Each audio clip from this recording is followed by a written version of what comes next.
asked for an extension recently on the Coolidge Street one. Oh, right. Not, I'm confusing it. Not the Farm Road one, Matt. No, that's my fault. Sorry. I was confusing the two. No worries. Okay. So this is the Farm Road Homes 40B. Right. There've been a lot of these lately. Street is now, just since we put that in there, August 27th is our due date. For the Coolidge. Yeah, so we like to give it to the select board by, I think in the neighborhood of mid-August, and then we meet the 24th or 25th, right before the due date. So anyway, through the end of August, a few days before the end of August for the 12-home Coolidge Street one. Right. Sorry. That is my mistake. I was confusing the 40Bs of similar size from similar people. This is the one on Farm Road, which has come up previously. Daryl, any sort of further comment on that other than to notice when the ZBA hearing opens? I don't think so at the moment. More to digest. Oh, we'll need to. Yeah, no, for now, no, I don't have any more. Okay. All right, so we'll need to get an update after the public hearing opens. We'll eventually want to give some comment there, but I think that's what we have for now. What else? I want to sort of hold off on that for a minute, trying to think what other quick things I can get done. Usually leave it to the end, but why don't we do minutes from the 12th? I had a chance to review these, had like minor typographical corrections, but nothing else. Anyone else? Same thing, Matt. Ellen, you did another great job. Yeah. Agreed. So I'll make a motion to approve the minutes as amended. Seconded. All right, any further discussion from the board? Hearing none. Matt Beavers, aye. Julie Dreyfus, aye. Diana Hook, aye. Rebecca Honeywell, aye. Great. And Daryl, aye. All right, wonderful. So let's see here. We have 13 minutes. I think we should at least start this discussion of the sort of regulation 3, section 13. And if we need to sort of pause and come back, we can always do that. But I think that's our sort of next briefest item. So let me pull that up. All right, so this is a part of regulation 3, right? Or sorry, pull up the agenda, make sure I'm naming things correctly. Yes, regulation 3, section 13. So we just have the section here. And so this is basically related to any operation removing earth from a site. And so I think there were a couple sort of questions that have come up around this that we wanted to review in light of recent projects. Daryl, I may just toss it to you for your sort of, because you had a first question that you wanted to bring up, and then I think I have another one. Okay, so excuse me, sorry, letting people in. The earth removal regulations were prompted, they were before my time, but they were prompted by a development project in the past where a lot of naturally deposited soil was removed. And it's actually a fairly common thing across municipalities and across the country to look at this kind of thing because soils provide filtering for both rainwater and stormwater. They also provide depth to groundwater so that if you're stripping away the soils, you may not have either enough soil or good soil for septic systems. And so that's part of it. It's also pertains to removal from the site. There are issues about how one might move it around the site, but the goal was to not have it removed from the site. So if it's staying on site, then that limit would not apply to the material. Okay. I think that was my key question, was sort of exactly what was meant by removal and what the intention was. And I think that makes sense here. The intent of this is to sort of regulate, like you said, sort of the stripping of topsoil away from a property and removing it from the property entirely, as opposed to simply, for example, regrading or moving around the site. And so that makes sense. And so that's what triggers this sort of additional the additional requirements listed under here. And then I believe that standard of 350 cubic yards is also a trigger for needing an EHIR. Is that Am I remembering that correctly? Yes. And so that would similarly Uh, be mhm. removal sections. from the site. Sorry, Bart, go ahead. Yeah, no, I was just going to say there's a couple sections within our environmental health impact requirements that address earth removal. Outside of this. Right. I think I only have this section here to show, but I do recall that when you do look earlier under the sort of what triggers an EHIR, it comments on removal of 350 cubic yards per lot as a barrier for that. But I think again, the question is, so the question one is what triggers removal, and that's actually leaving the site with it, not just regrading. And then I think the other question, right, was what consists of earth. Is that correct, Daryl?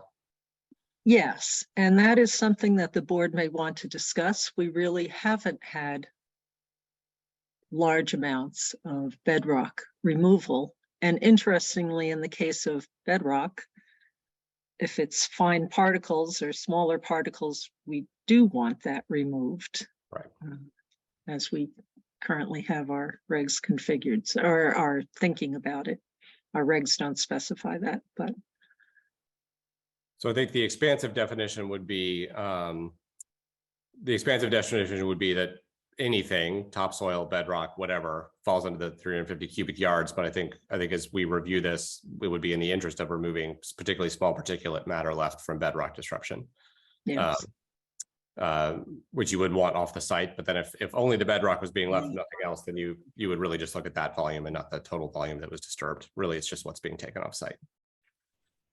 Right, and I'll mention that in the early 2000s, the Groundwater Protection Committee looked at trying to have something about even how you move soil around a site so that you're not leaving very thin soils in one area at that expense for that particular area. So there was not much support in town for that at the time, but as we become more and more aware of our water resource sensitivities, that might be something for the future, but and it might be more driven by the Groundwater Protection Committee in terms of preservation of that thickness of soil. And also, sorry, I'm distracted by people coming in,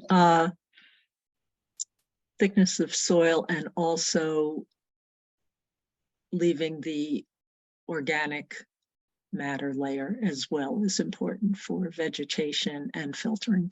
Right.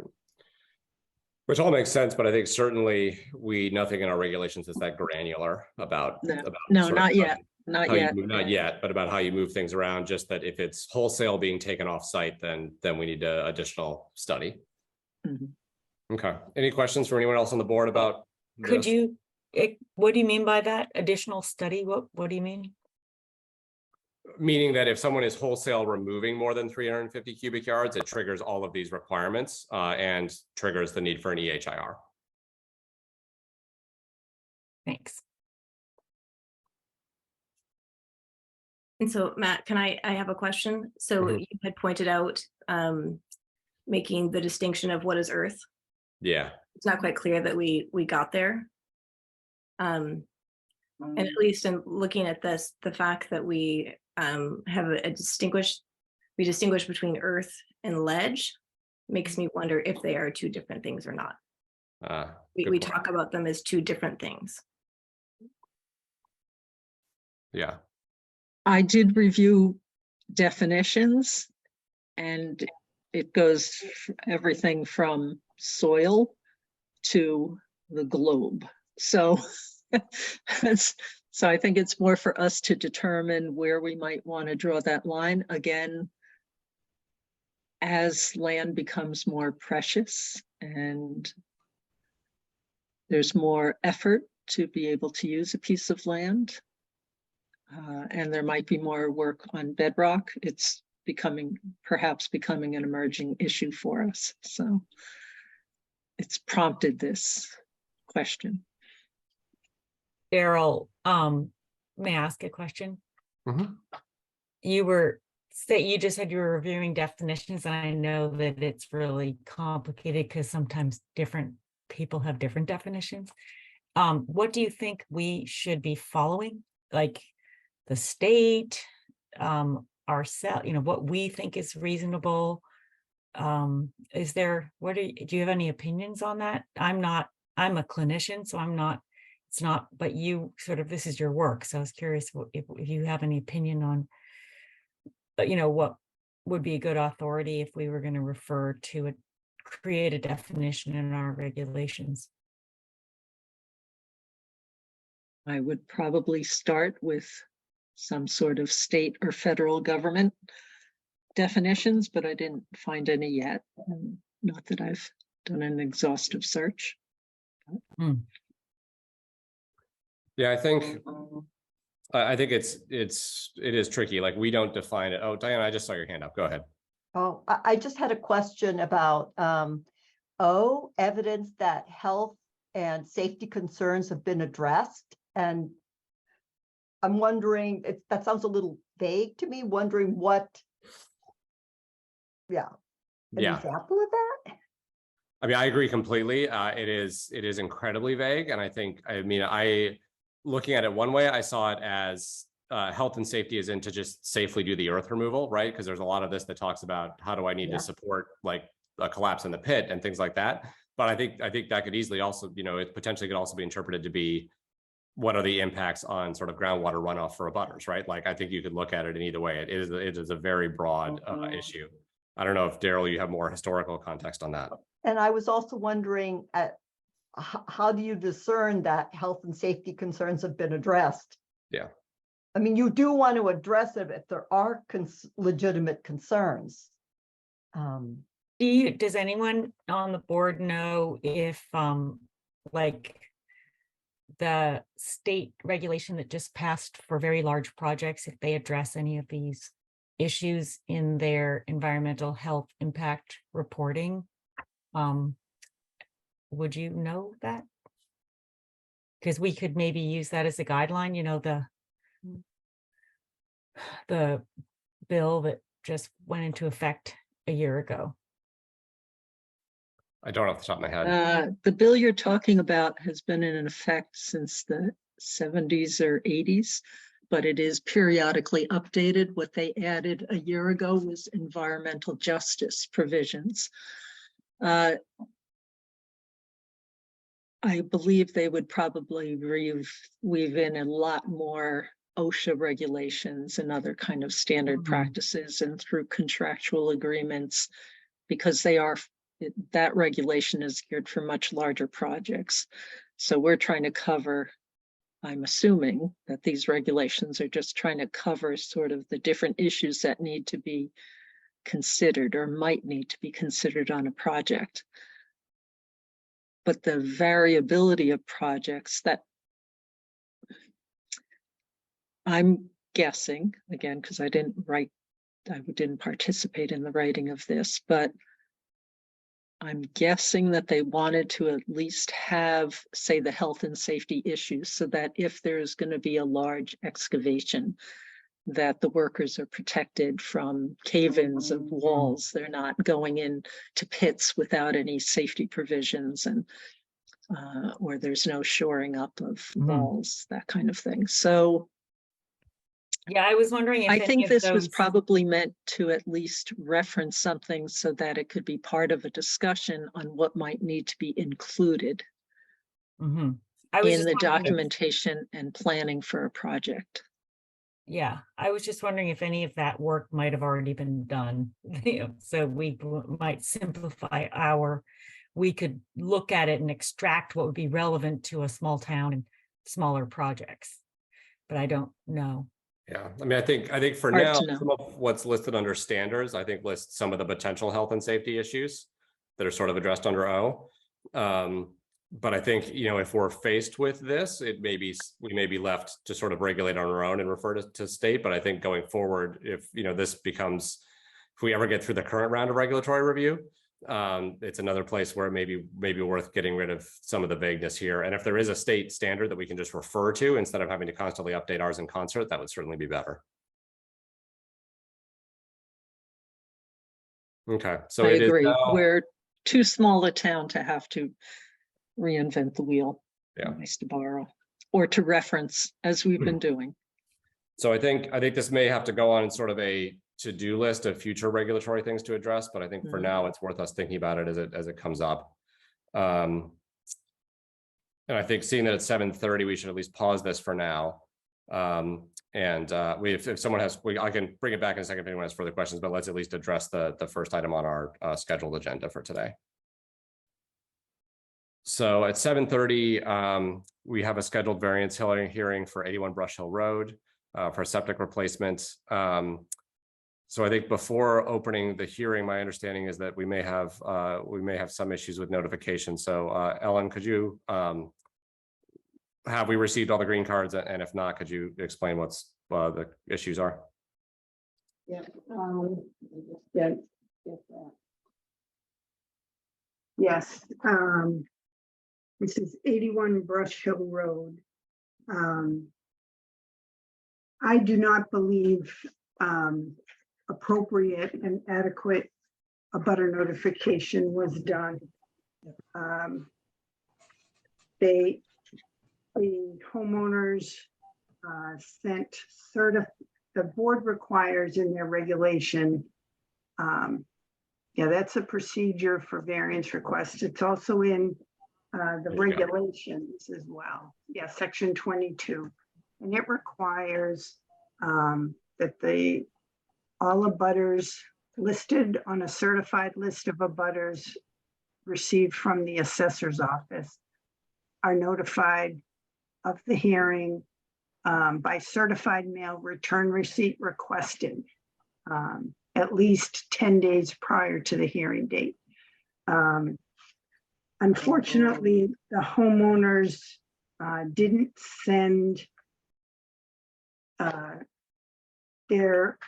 well, first of all, they sent certified letters to abutters that they knew were abutters.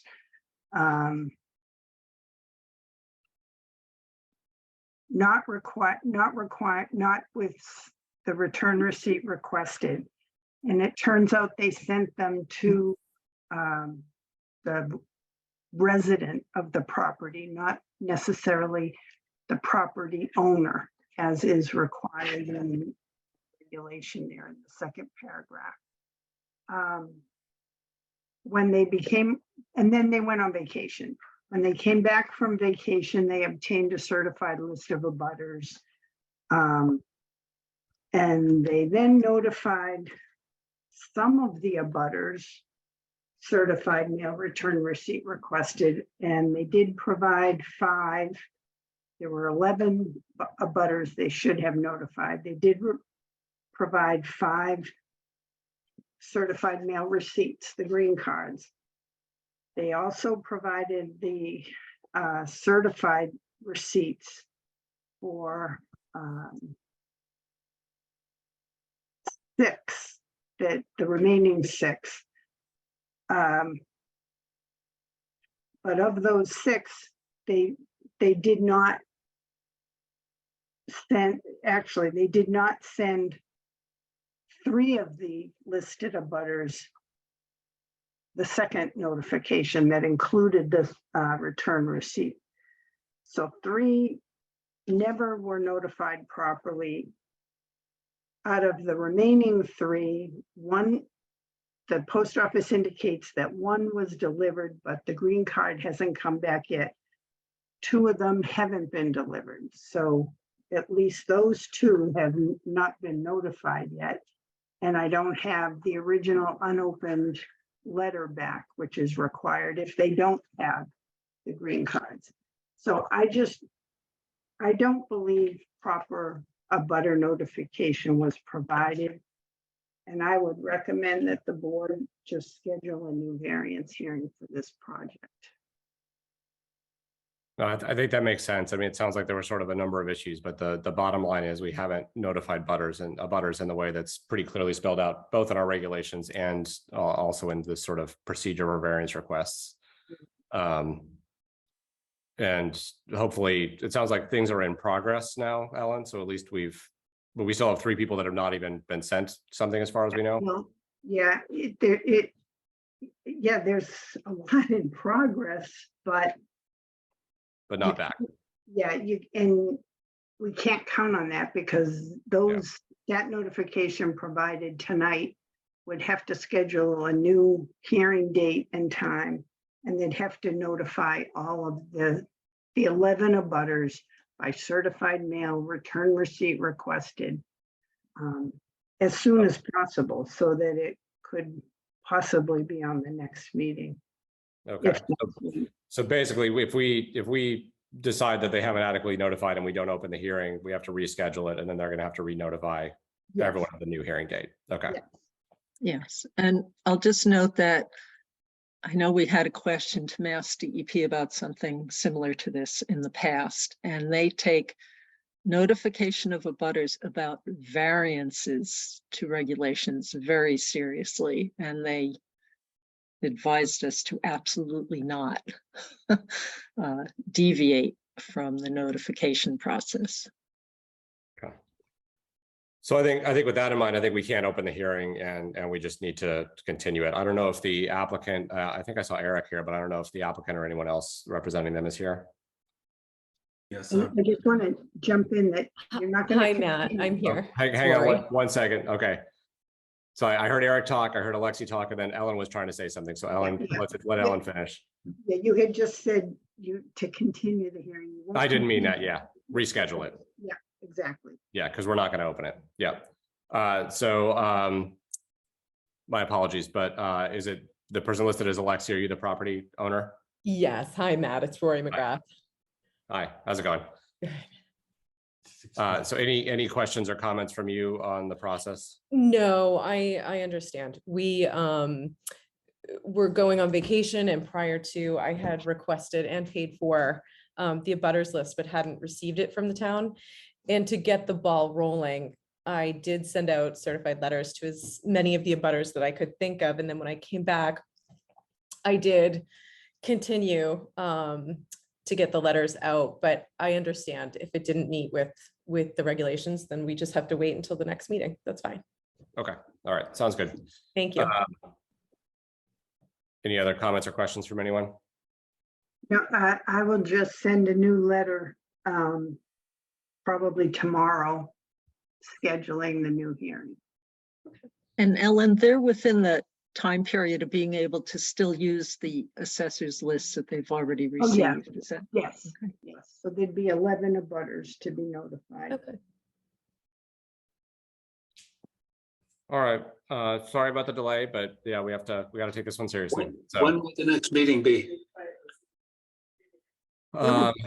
do we have- August 23rd, Yeah, we have time on that agenda. yes. August 23rd, okay. Yeah, and I'll provide you with the time in my letter. I just have to check that agenda. So I can't do that just yet, but it'll be August 23rd. All right.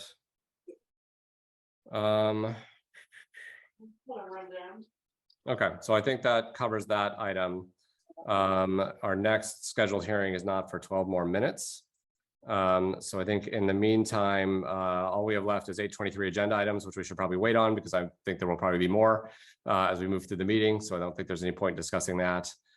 We do have the agent's business for 39 Wildwood. But I know we're also discussing 39 Wildwood at 8:20, and I just wonder if it makes more sense to put those together just so that I don't know if that property owner's here yet. Mostly because I just can't scroll through the whole list while I'm also doing this. And I think we probably need Deshang for that as well, right? I don't see Deshang on. I don't know if he's planning to join. Do you know, Mark? Oh, yeah, Mark, were you able to get hold of him? It's now just applied for a septic system in his license. I don't know who's speaking. Yeah, that's Oh, not me. Mark, okay. So I don't know if that person knows their mic is on, but it sounded like Deshang actually, but I don't know if it is. I expect he will be here, but if not, maybe Francis Alves, his assistant, might be here. If not, I do know that one of the people representing the abutters stated he would try to join in, and he would have, that's Scott Horsley, and he said he would have his assistant sit by until we start discussing it. Yeah, I don't see either. Looking at the list, I don't see DeShang, I don't see the property owner. I see a here. phone number I don't recognize, but other than that, So probably better to wait on that. Hmm.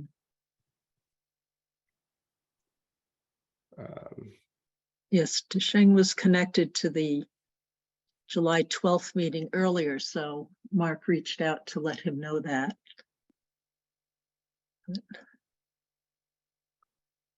All right, so I think we have 9 minutes of silence. Do you want to do a, just take a recess, brief recess? Yeah, why don't we do that? Rather than having you all look at me sweat here in the heat of my.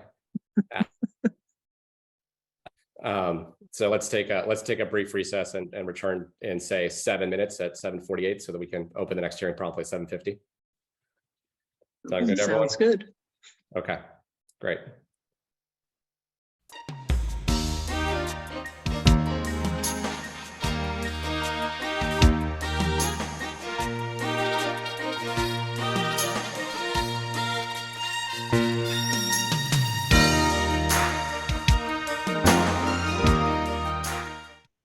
All right, is all the board back? Yes. Okay. Rebecca, are you back? I see Diana, Daryl, and Julie. Rebecca, I can't see. Yeah, me either.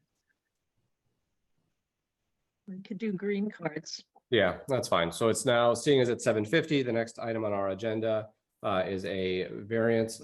Sorry, Zoom is taking over my whole screen. There we go. Is a variance hearing for 26 Farm Road. Ellen, do we have the appropriate abutter notification in this case? Yes, we do, and everything's in order. Okay. All right, so then we can go ahead and open the hearing. So I believe I saw, is it Rob Truax who's here? Yes, The Mr. Chairman. applicant. What's that? Yes, I'm here. Okay, do you want to just walk us through the issues here? Sure. So Rob Truax, GLM Engineering Consultants. So this is an existing house at 26 Farm Road. So we're looking to upgrade the existing system. We went out and did soil testing in the area. Mark was out there with us. It's a very difficult site to work with. We had a lot of ledge outcroppings, and then we had a lot of refusal when we dug the holes. If you look at where the system's located centrally in the backyard, we tried towards the rear to the left corner. We had ledge outcropping back there. We had very shallow test pits. We couldn't get the 4 feet of permeable soil. Came closer to the house. We were able to get down, find an area that we could fit the system in. We did do a little trenching during the testing to chase off the ledge to see where it dropped off. And if you look, you'll see a test pit that's kind of elongated in the system corner there on the front. I guess that would be the left side.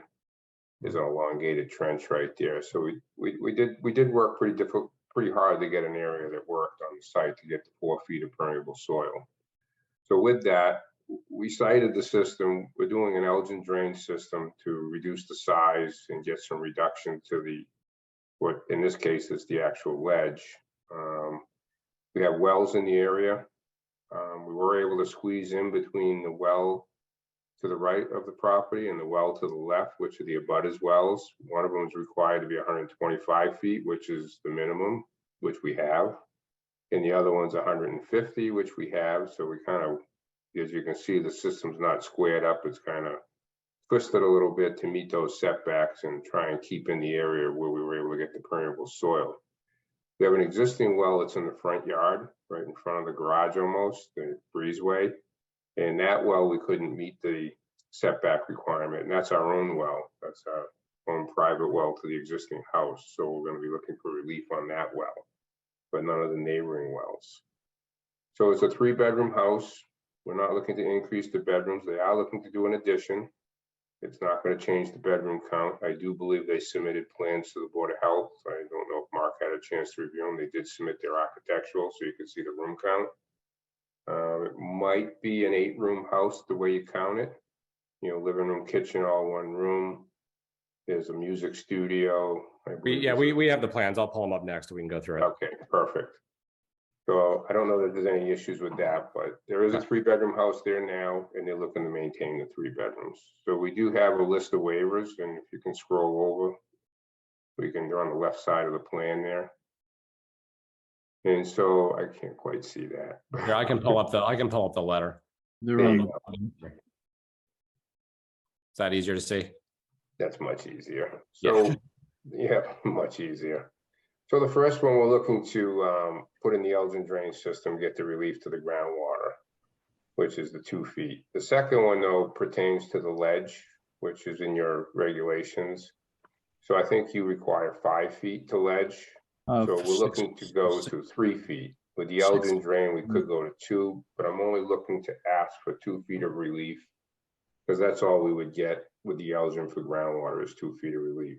Okay, and I think Mark had a comment on that. yeah, no, Rob, it's 6 feet to ledge if you discover. Okay, it's 6 feet to ledge. So we're going 3 feet. And the Elgin allows me to go to 2 feet to the ledge, but I do believe at some point in time, earlier on in one of the approvals, it was 3 feet to ledge during the Elgin, and then somewhere along the way when they got their updated approvals, that was taken out and it's now 2 feet, but we are asking to go to 3. I can provide the 3 feet of separation to the ledge.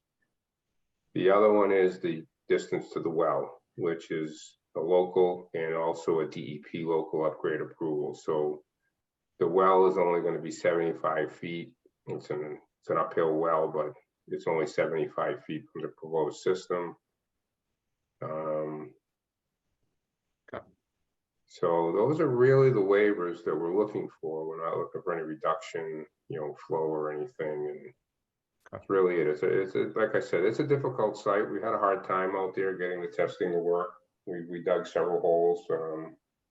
Some we just only scratched the surface, couldn't get down more than a foot or two. There was a lot of outcroppings around the area. Okay. Why don't I pull up the plan really quick, just so we can have reviewed. Yep.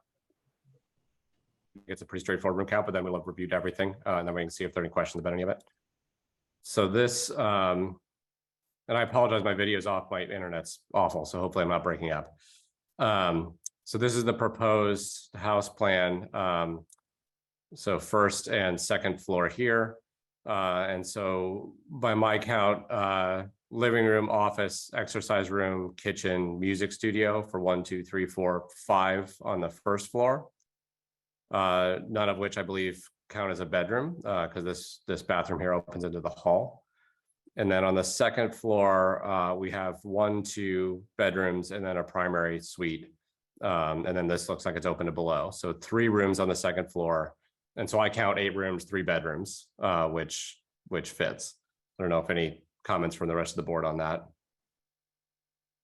That is correct, Matt. They allow up to 8 rooms on a 3-bedroom system if it's a modern system built after 1995. I'm the proud owner of a 3-bedroom system that just passed that mark, so I'm a big fan of that. All right, so Was there any picture of the basement or drawing of the basement? Sorry, go ahead, Daryl. Was there a basement plan included there? Mm-hmm. It is not included here. That is a good point. Well, they show a section. Oh, that's probably not the basement. Yeah, the basement's unfinished. It's got a low ceiling. Yeah, that's the only section. I went in there wasn't anything that would suggest that they want to finish the basement. Okay. It was very dark, no windows. All right, questions from the board about any of that? I don't think I have any questions. I do think it's very fortunate that the abutters wells don't need variances, and since the use of the septic system is under their control, depending on what kind of things they put down the drain and how, that could help preserve their well water quality. So I think that's good. Butters, have any And- questions?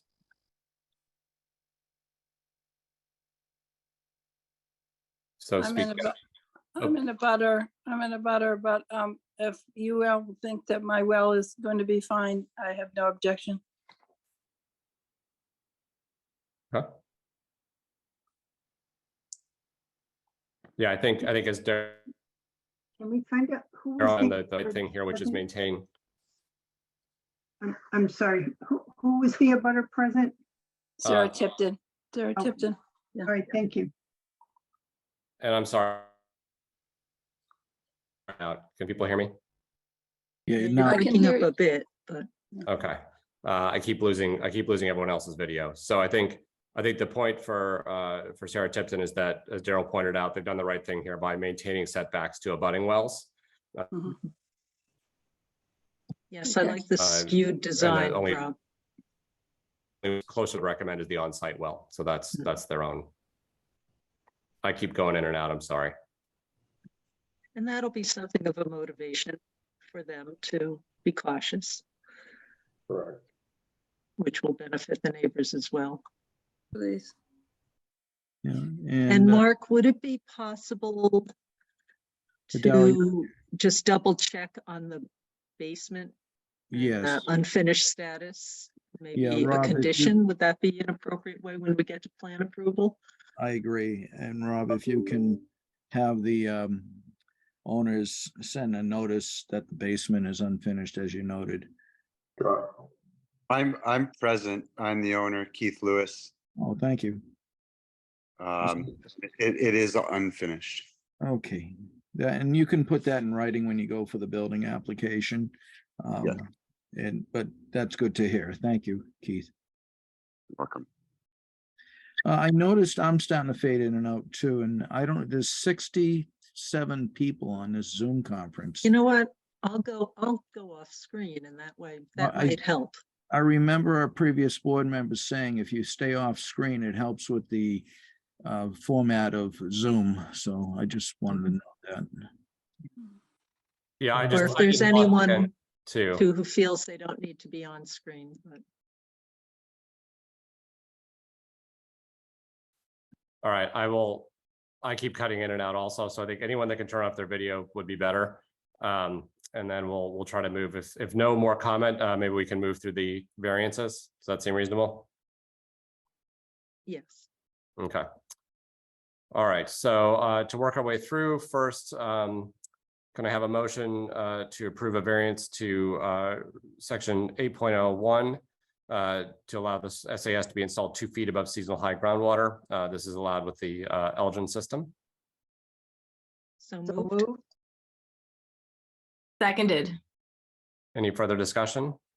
I think it should be noted versus the 5 feet that's required by the local regulation based on the use of the Elgin. Sounds good. All right, so that'll be our motion. Any further discussion from the board? Hearing none, Matt Beavers, aye. Julie Dreyfus, I. Diana Hook, aye. Rebecca Honeywell, I. Daryl, I. All right. So then moving on, do I have a motion to approve a variance to section 8.0 subpart 2 to allow the SES to have a 3-foot separation from bedrock versus 6 feet, which is, Mark, is that right? Yes, that's correct. I'm glad you said that. Thank you. Okay, sorry, I thought I couldn't tell if someone was trying to talk. Okay, so we're gonna have a motion to approve 8.0 subsection 2 to allow the SES to have 3-foot separation from bedrock versus the standard 6, which is allowed by the Elgin system. Yeah, anyone want to make that motion? So moved. I'll second. Any further discussion? Hearing none, Matt Beavers, aye. Julie Dreyfus, I. Diana Hook, aye. Rebecca Honeywell, I. And Daryl, I. All right, next, do we have a motion to approve variance to section 6A and 10.1A for a waiver to reduce the required setback between the SAS and the uphill on-site well to 75 feet versus the typical 125 feet required. Again, noting that this is the on-site well and there are no variances for abutters wells. So moved. Seconded. Any further discussion? I Hearing guess the none. only discussion yeah. I'd have is that there's not a lot of choice on this property, and Yeah. Rob did a nice job getting it in there and really maximizing distance. Agreed. All right, so aye. Julie Dreyfus, I. Diana Hook, aye. Rebecca Honeywell, I. Daryl, I. All right, and then finally, can I have a motion for the local upgrade approval for 15.443E, which addresses the same issue of the SAS setback to the well, which is proposed to be 75 feet. So moved. Ellen, you have notation there of 15. Yeah, the Just- local, Oh, yeah. yeah, the local upgrade approval is usually the 4051G for this one. Oh, okay. And so it's to allow the well to be 75 feet rather than the 100 feet that the state requires. Now, he has 50 feet there. Oh, yeah.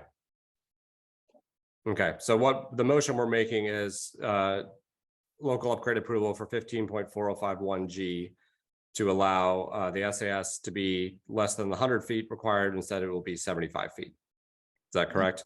Correct. So moved. Seconded.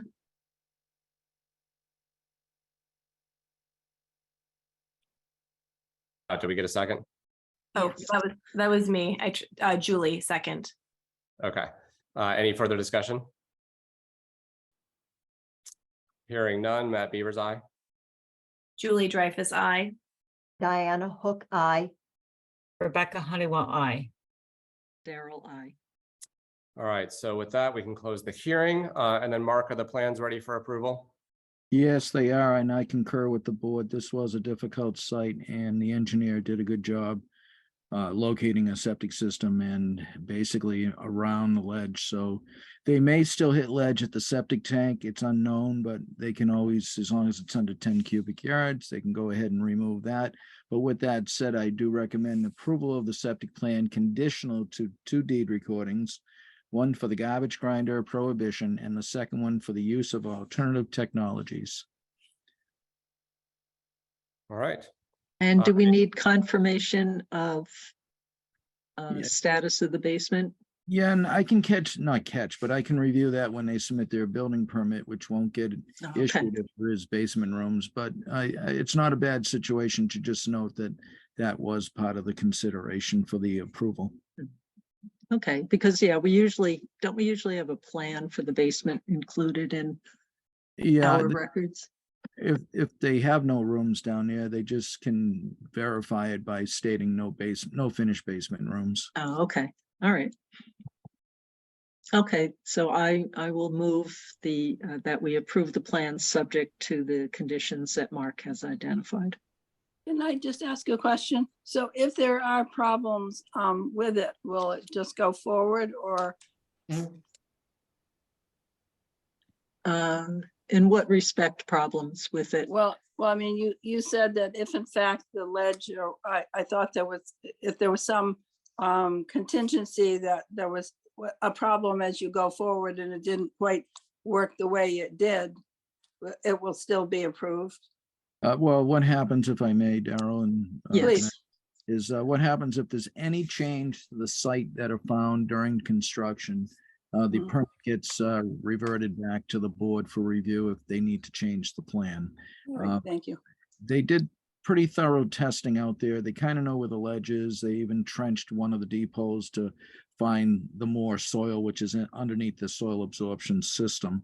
So the only time I think we may see it, well, I don't want to predict, but the septic tank area was not tested. So hopefully there's soil there and they won't run into ledge, but there are times when they will, but that can be rectified through removing the ledge if they need to. And if it's under 10 cubic yards, they won't need to go for any type of a permit.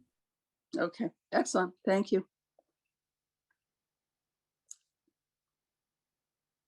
All right, so I believe Daryl had made a motion to approve the plans. Do we have a second? Seconded.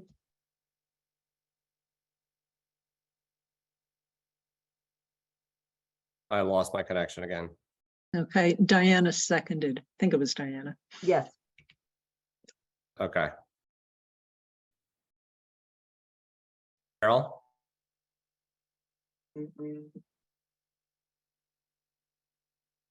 Lost my connection again. I can't hear anyone. Here you Okay, though. I can hear you. So have you voted?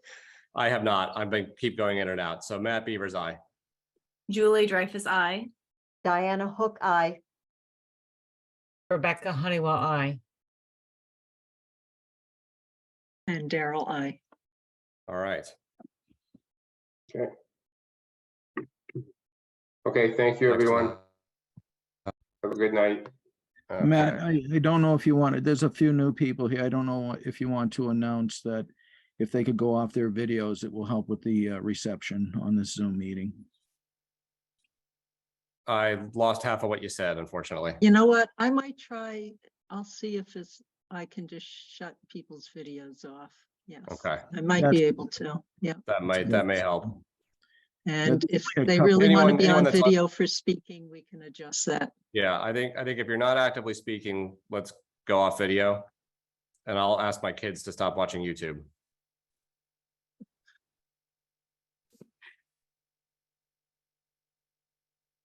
Okay. All right. So I think the downside of there being no video is I can't tell if everyone's frozen. Yes. Talking and sometime no one will answer me and I'll assume everything's fine. I think 5 minutes to our next scheduled item. And I think nothing else to address in the meantime. And we can't really open that early, right, Ellen? Because it's a public hearing. Yes, that's correct. Okay.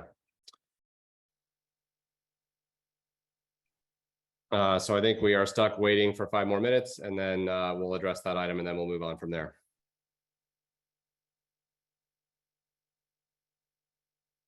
Trying to think if there's anything for the agenda for next time besides Yeah, I guess we we're could. already anticipating being on the next agenda. So maybe Ellen, if you could you let us know what's already on the Sure. For the next agenda, there's a variance hearing at 7:30 for 20 Morse Road. There'll be the variance hearing for 81 Brush Hill Road, so that will be at 7:50. And then the only other items right now is I have the 2022 Annual Consumer Confidence Report and certifications for 3 different public water supplies, the fields at Sherborn, Leland Farms, and Woodhaven Elderly Housing. And then the Mass DEP 2023 annual notice to local boards of health. Okay. All right, so it sounds like most of that we can probably knock out between 7 and 7:30. Yeah. And then we'll have the 2 variances, and so then we have time after that to schedule additional things as needed. Which I have a feeling we're going to be doing shortly.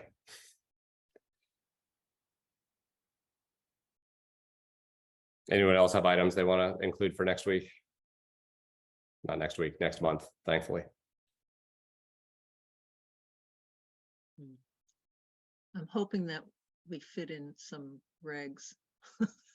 Yeah, well, that's what I'm hoping I'm about to schedule in 3 minutes. Right. Is fitting some regs in. It's a little tough. We can usually get more things done, but when we have so many scheduled hearings, it's hard to, we can't weave it around. Yeah, in the yeah. I same think way. we need blocks of time for some of these things, and it's hard to sort of sneak it in 5 minutes here, 5 minutes there. Right. Well, I was going to just mention one thing, if I may, Matt. You may get tricky with the 40B on Coolidge, because I think I heard you say your next meeting is the 23rd of August. Of August.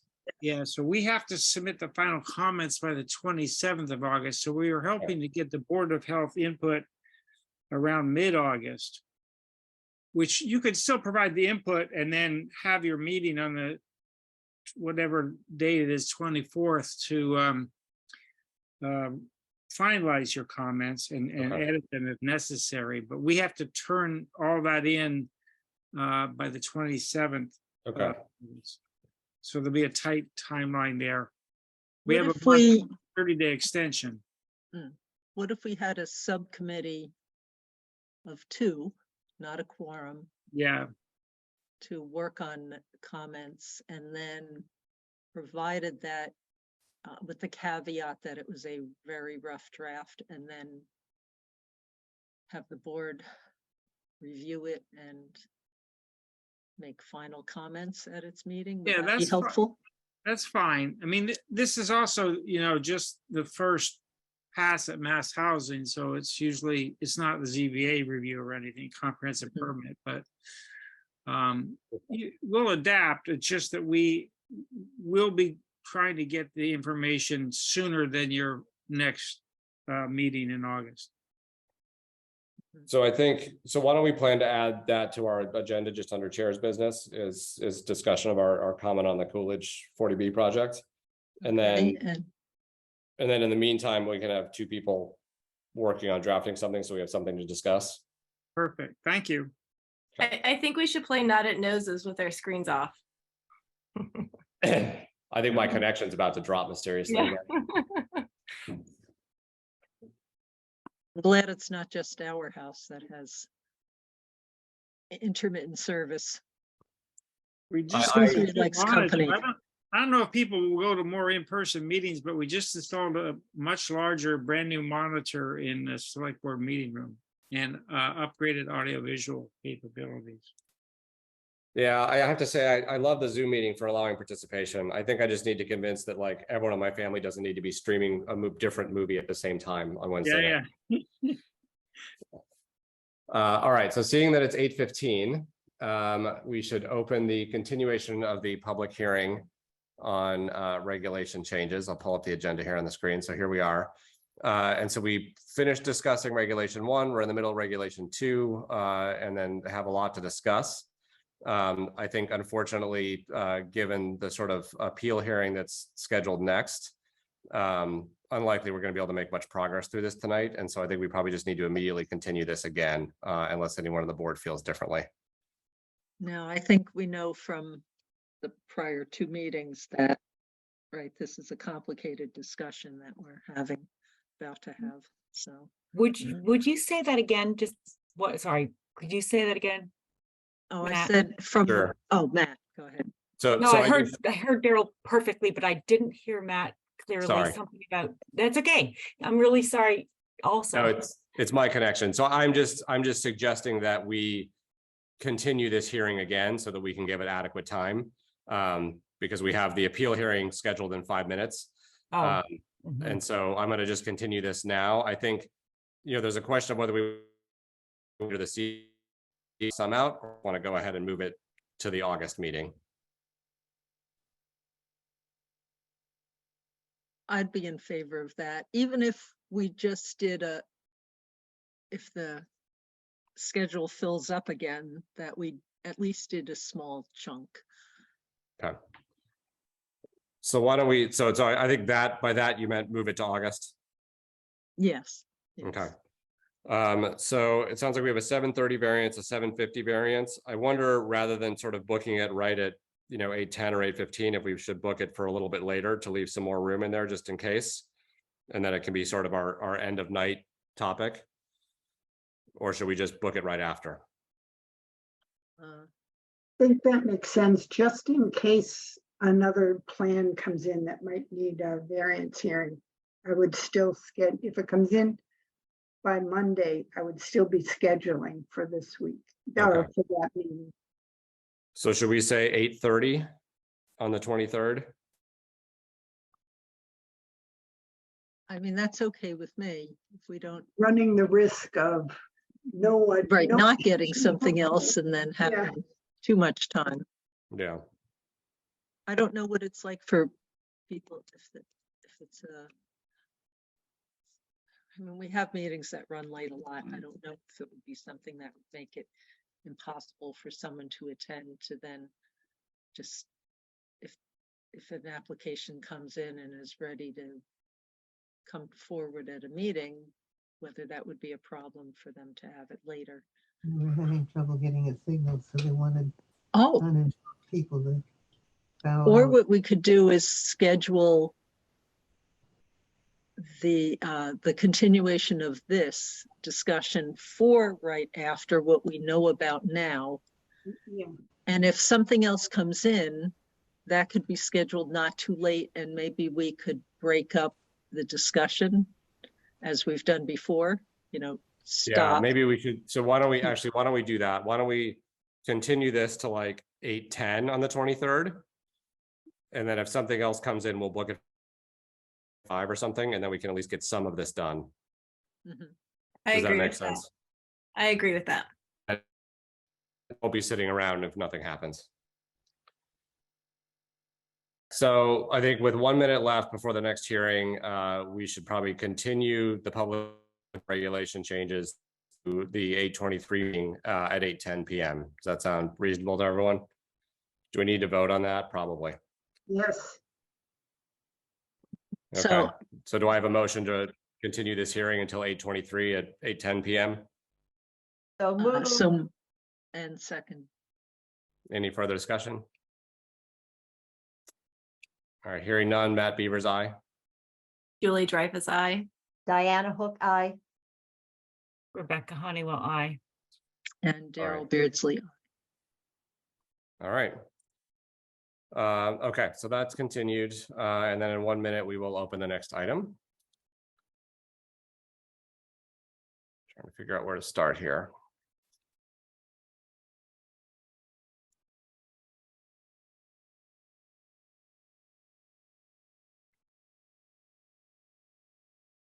All right, so seeing it is now 8:20, we will open the appeal hearing to the block disruption per 39 Wildwood Drive.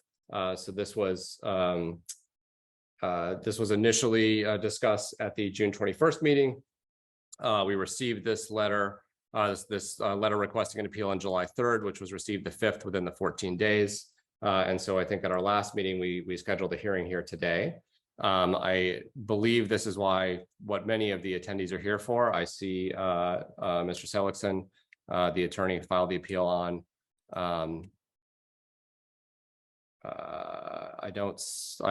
Is the property owner present as well?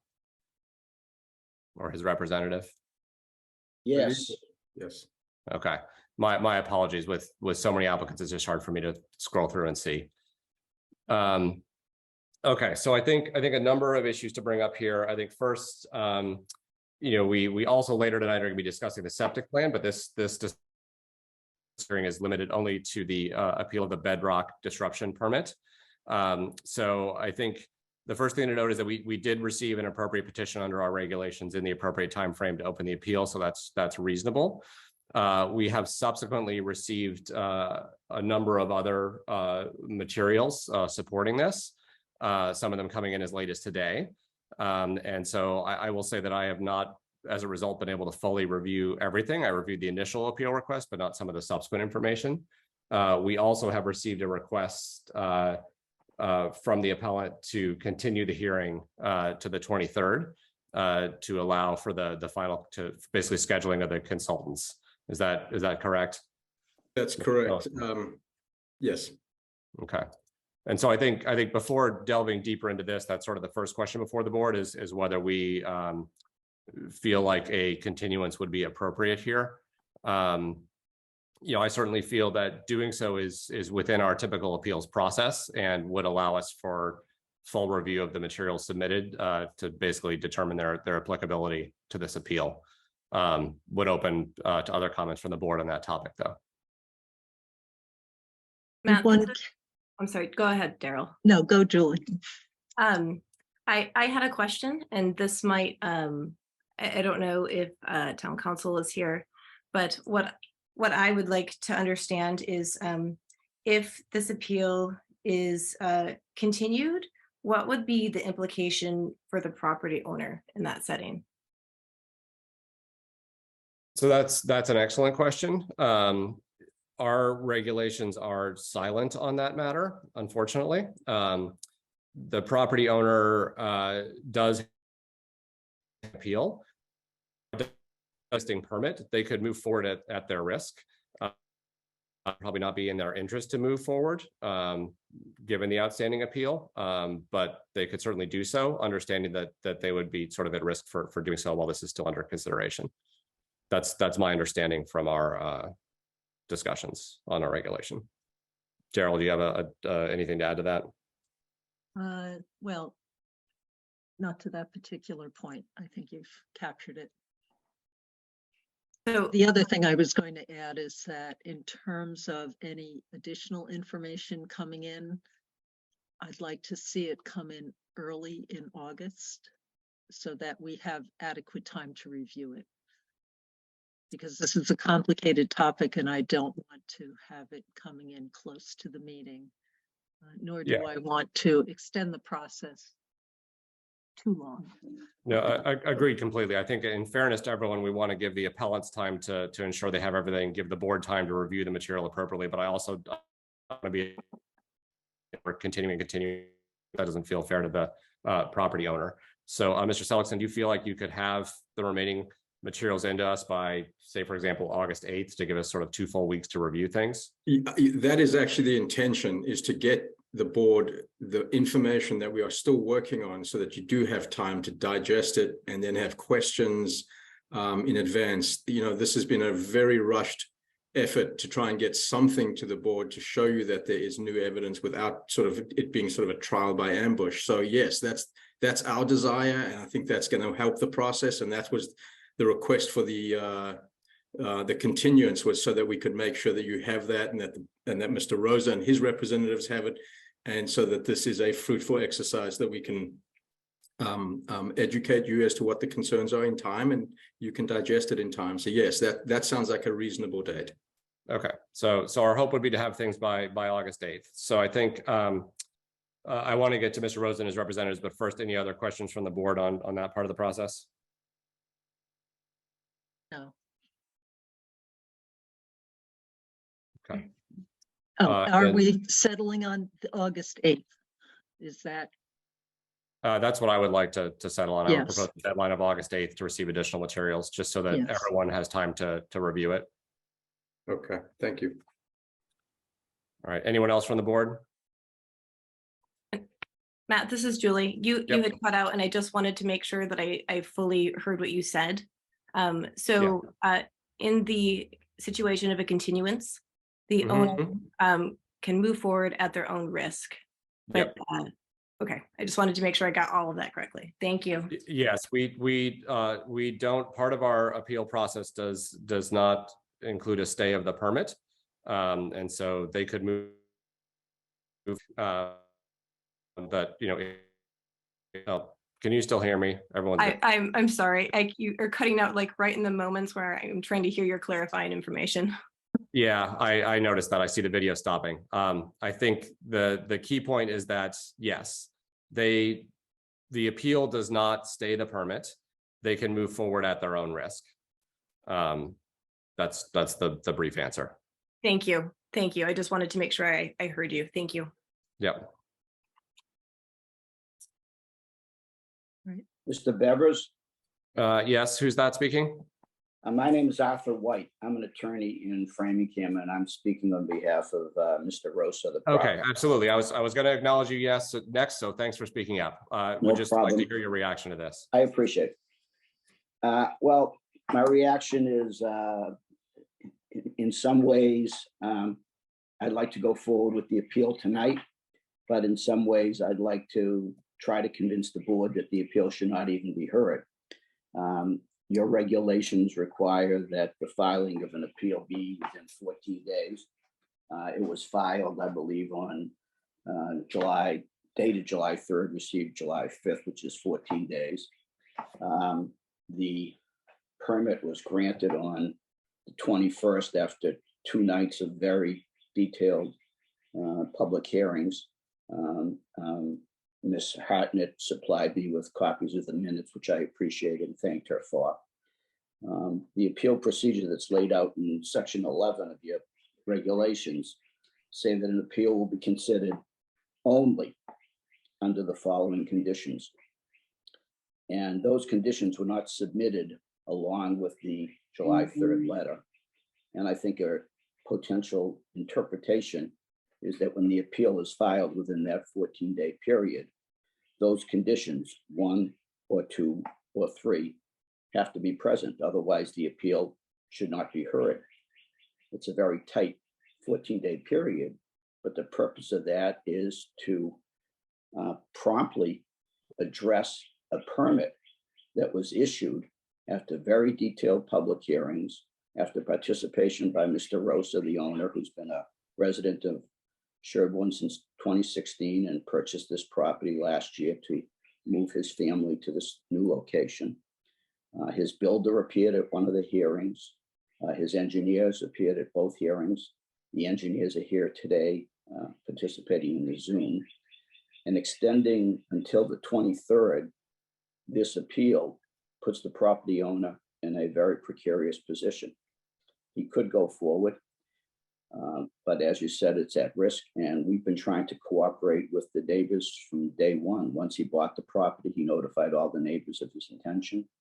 He met with some of the neighbors at their request last week to explain what's going on. He relocated the building to substantially reduce the amount of bedrock that would be removed. And the town's well aware of the fact that manganese exists, and the property owners, through his professional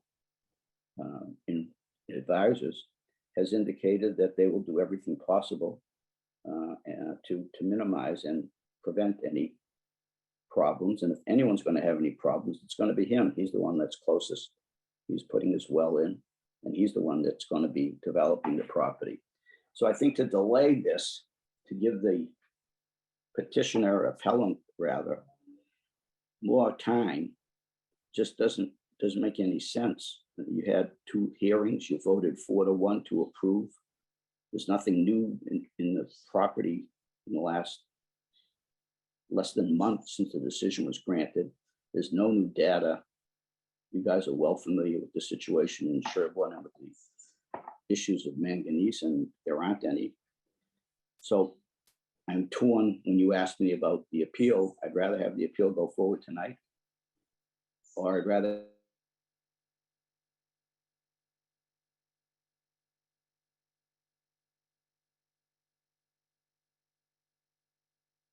I lost you again.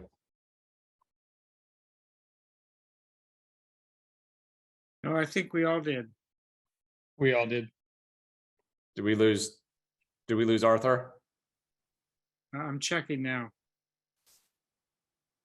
Believe we did. Oh, yeah, I see. He's gone. fine. That The will board's help. inclined. Oh, Mr. White, Yes, sir. we all lost you there for a minute. Yeah, My I'm bad. turning off Yeah, videos for people who aren't currently. Yeah, speaking. you're back now. The last thing I heard was that, go ahead. All I'm saying is, when you asked, are we opposed to a continuance, I said I was torn because on the one hand, the property owner would like to move forward, start his construction.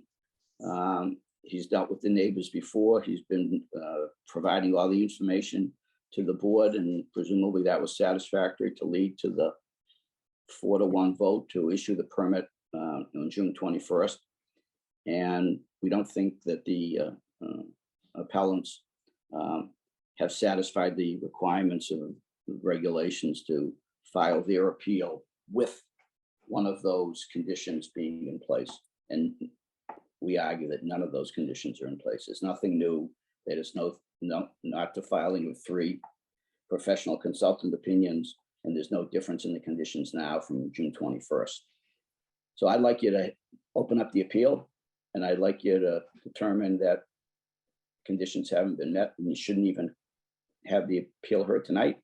You shouldn't continue it. But if the board's inclined to move forward with continuance, I certainly can't fault the board for that and for the neighbors to participate. So I think I just want to respond to that briefly with a couple process comments and then open up to the rest of the board. So I think as a matter of process, what we've done in the past for appeals, I think to be clear, sort of the first step of the appeals hearing will be for the board to determine if appropriate conditions have been met for an appeal. That'll sort of be the first step we take, whether that's tonight or at the next meeting.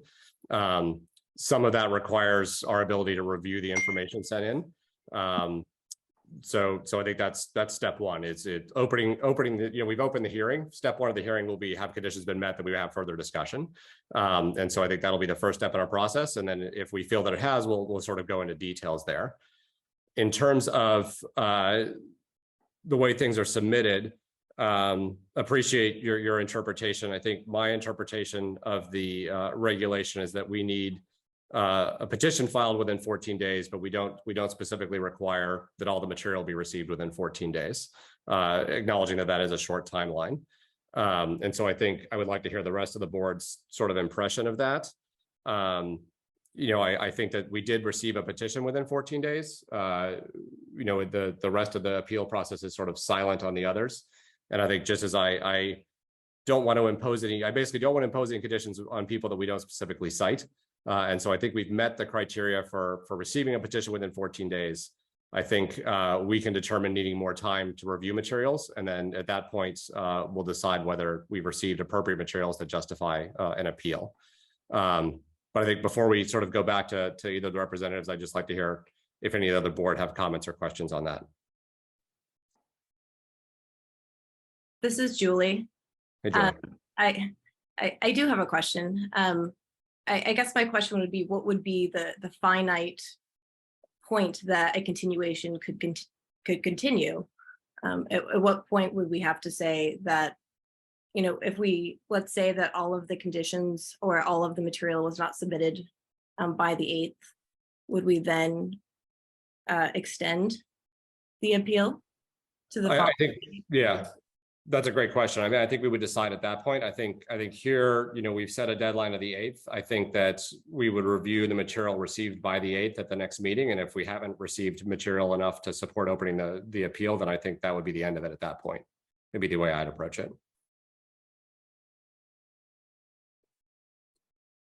I would be open to, if the rest of the board is ready, to review the material we have received thus far.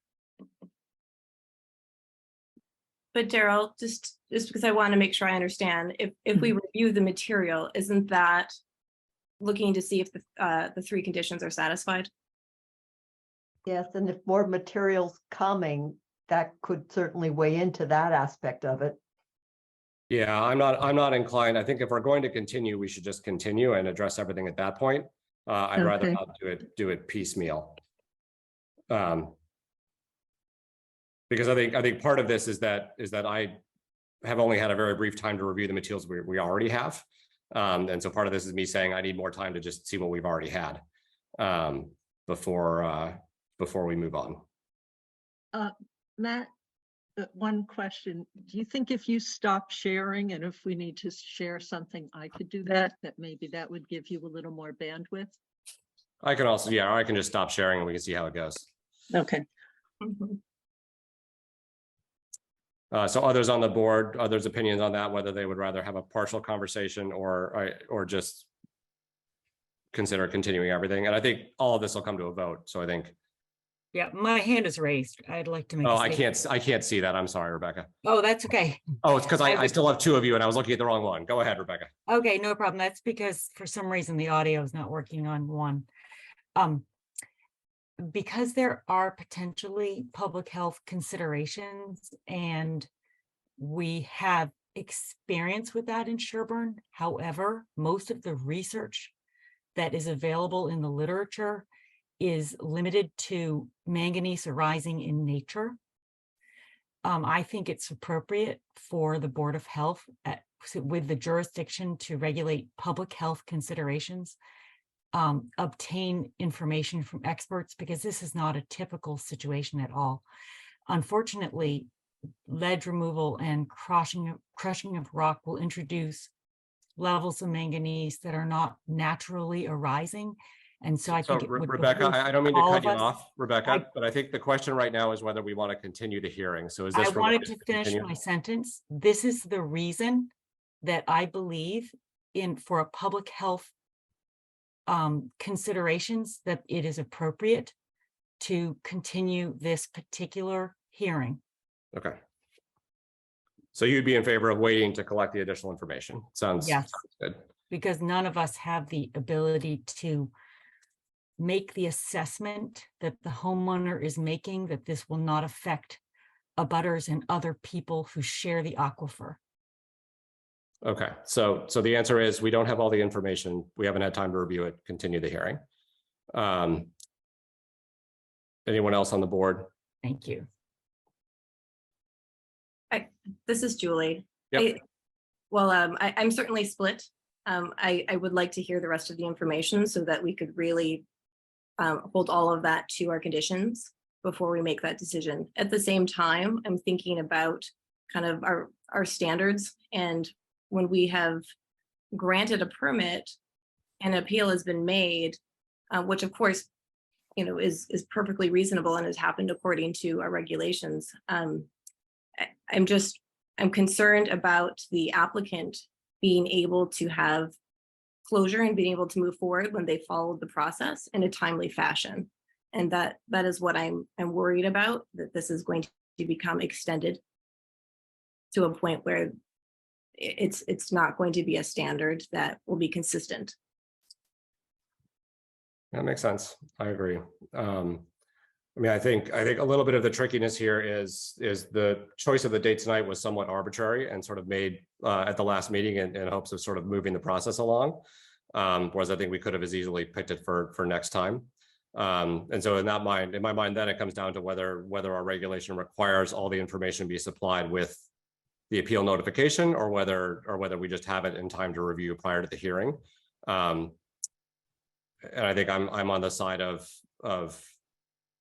our regulation is somewhat silent on that. So I'm not going to impose additional conditions that our regulation doesn't have. And so I would favor setting a deadline now.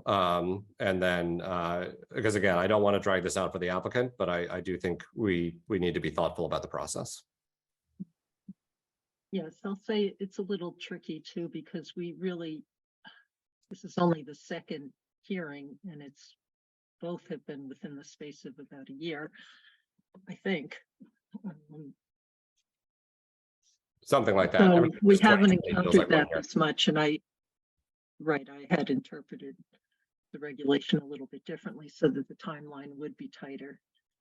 And I'd like to see that, but I agree that it's a bit ambiguous as it is now.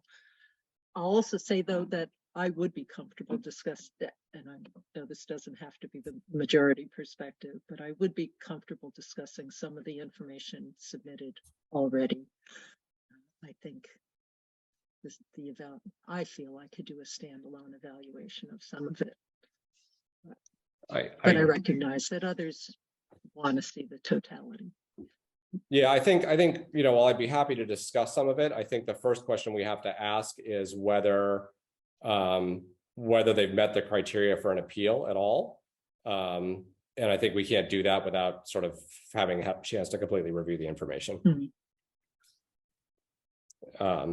Again, individually, like I think I don't want to get into the weeds on discussing details of something when I think the first checkbox is, do we have all the opinion? We've been told there's an additional consultant opinion forthcoming. And so I think, it's hard for me to make that determination without seeing everything together.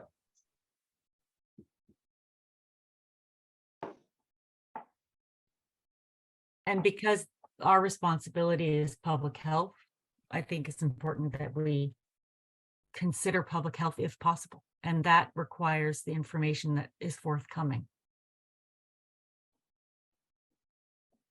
So I think maybe I would make a motion that we continue this appeal hearing until the next meeting, which is on August 23rd, that we require that all information from either party be submitted by Wednesday, August 8th, And only information submitted by that date will be considered at the appeal hearing. Before you vote on the motion, can I be heard? Sure. Anyway, I think we as the petitioner need the opportunity to be able to adequately review whatever documentation is being submitted. I will certainly send a formal letter of representation to the board, and I'll copy Damon on it so he can copy me on whatever gets filed with the board. But I think we need, for instance, if August 8th, something is filed by Damon, we should have an opportunity to review that and file any type of rebuttal or professional opinion that may be contrary or may provide additional information. So for the same reason that what was filed today was forwarded to me by your administrator at around 1 o'clock, none of our professionals, our engineers or our builders had any opportunity to adequately review and respond.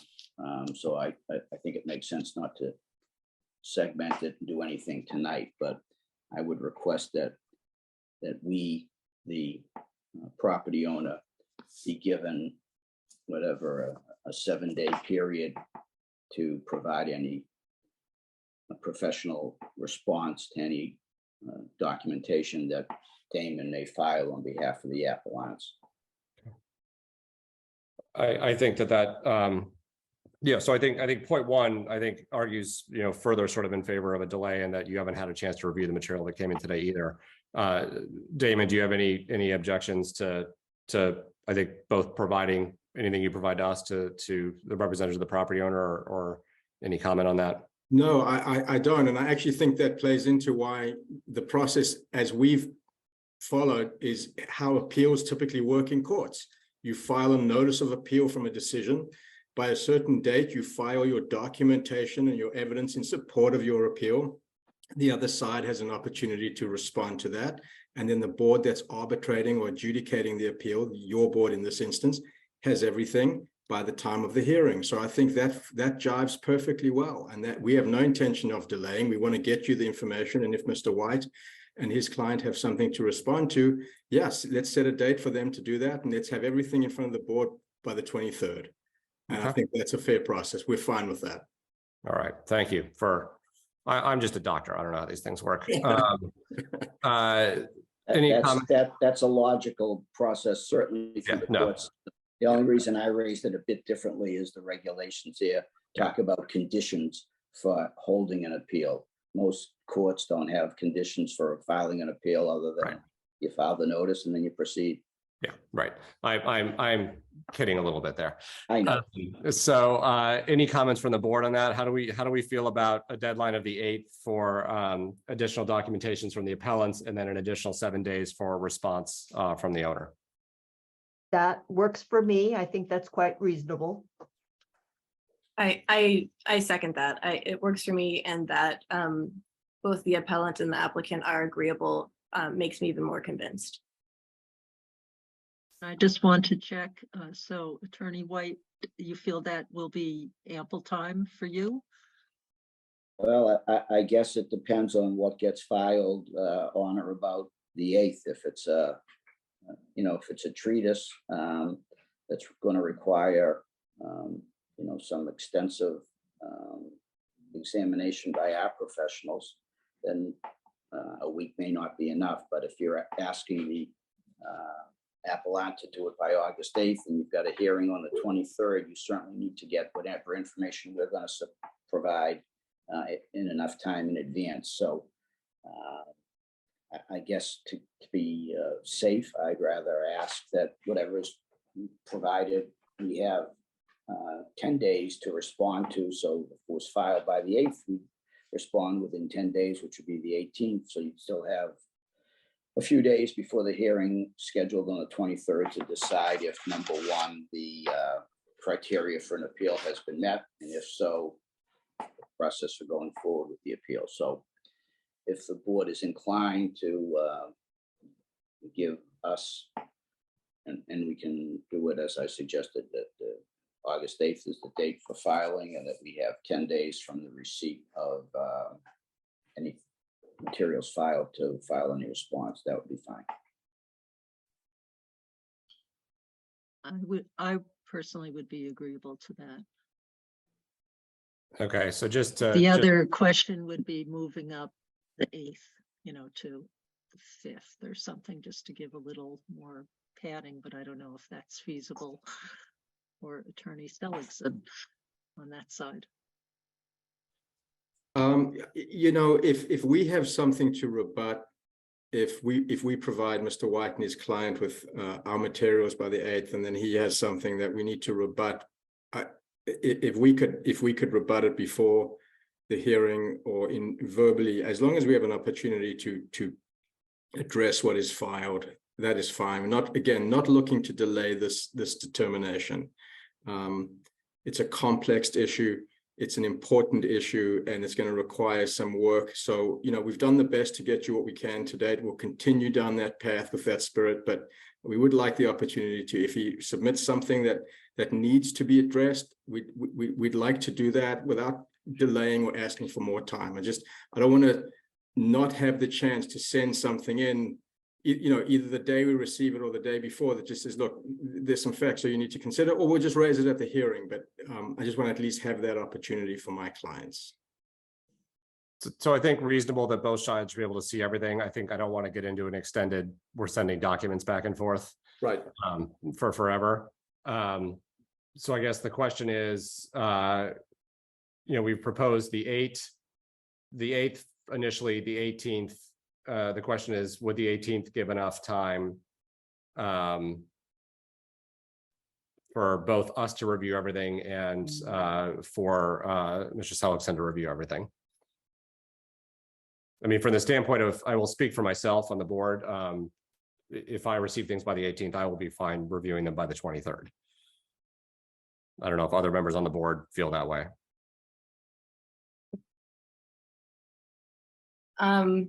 This is Julie.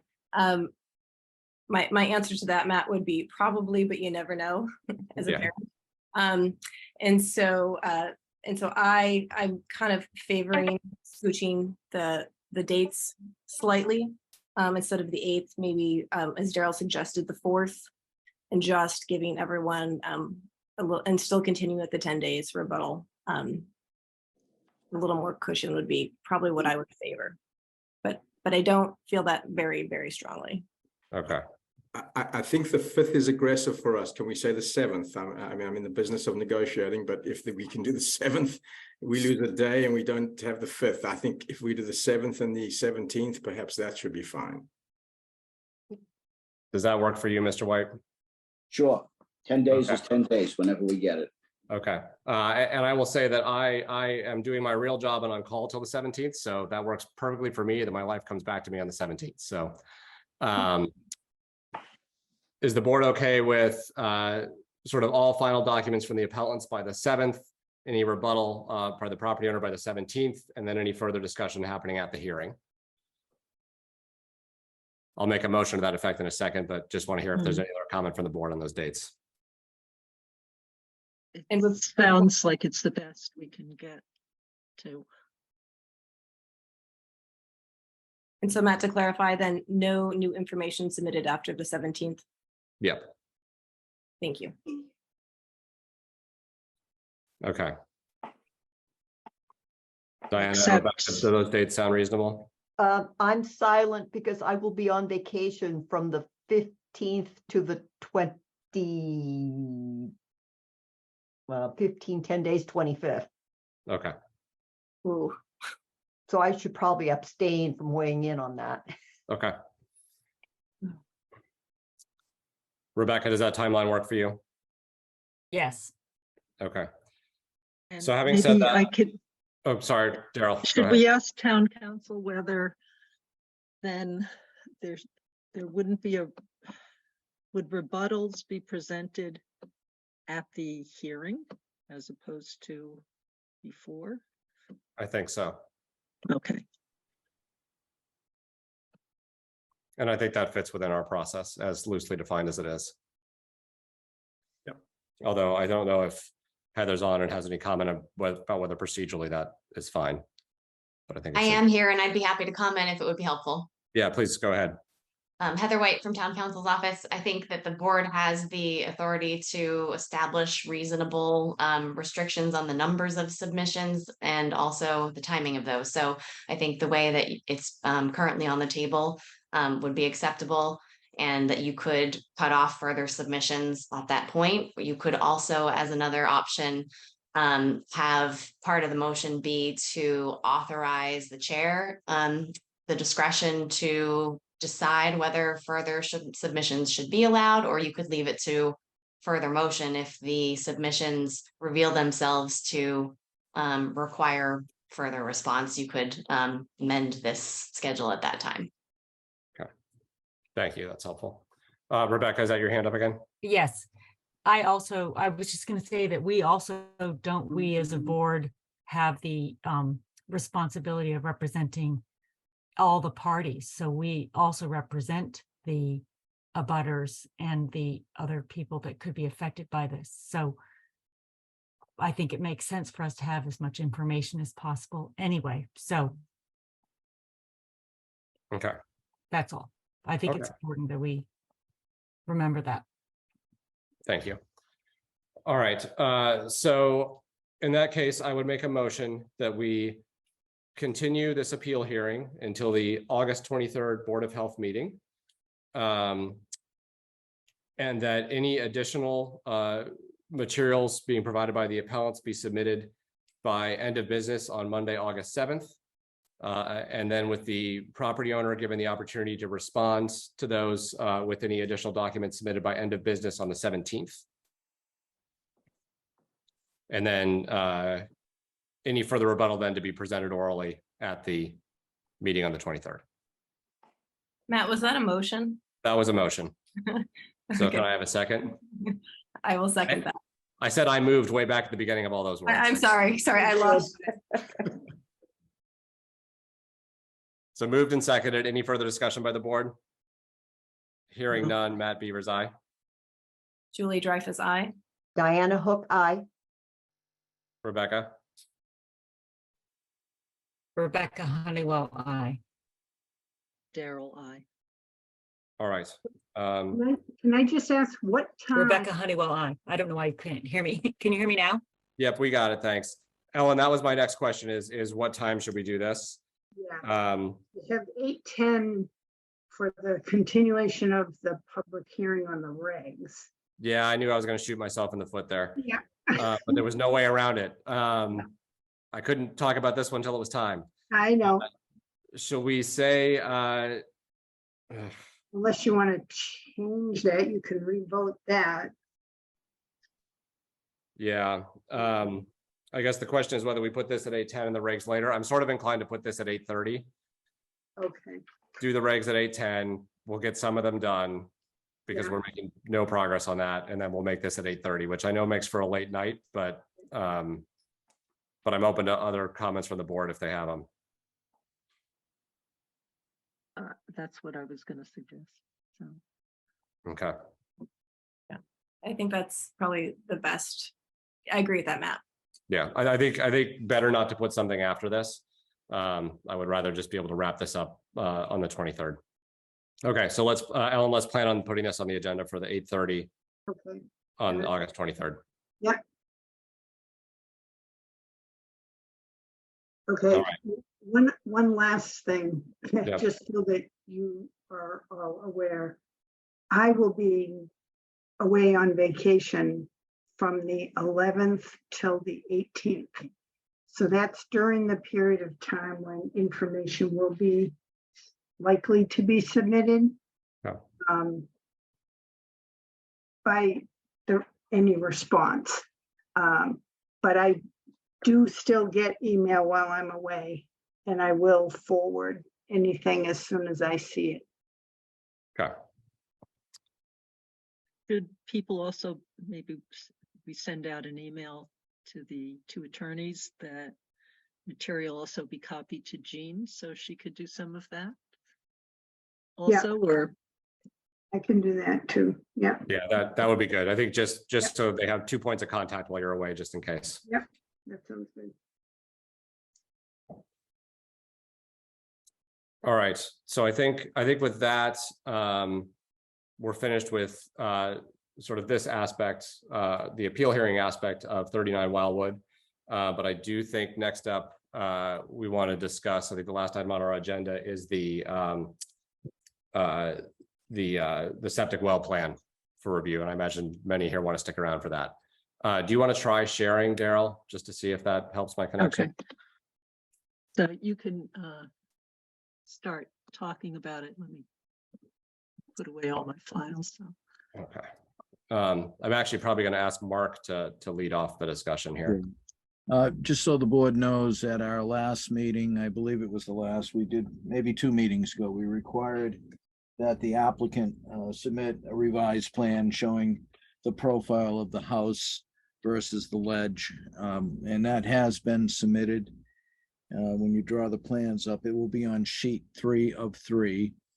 And on that plan, 1 second.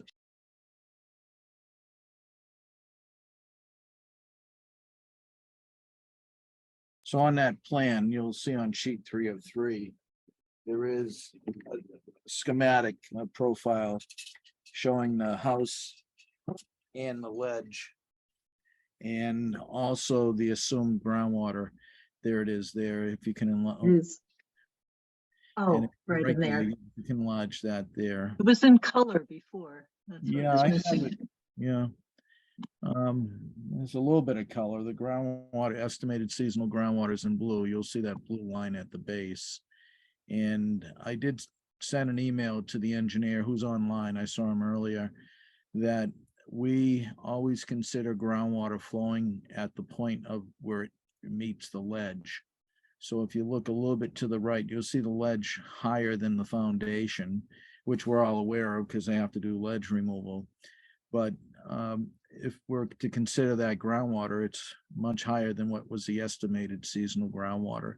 And the consideration here is, if the ledge does get removed, how will there be the prevention of making sure the groundwater is not, that it is more equal to or more than 2 feet from the base of the foundation. So we are looking at past history.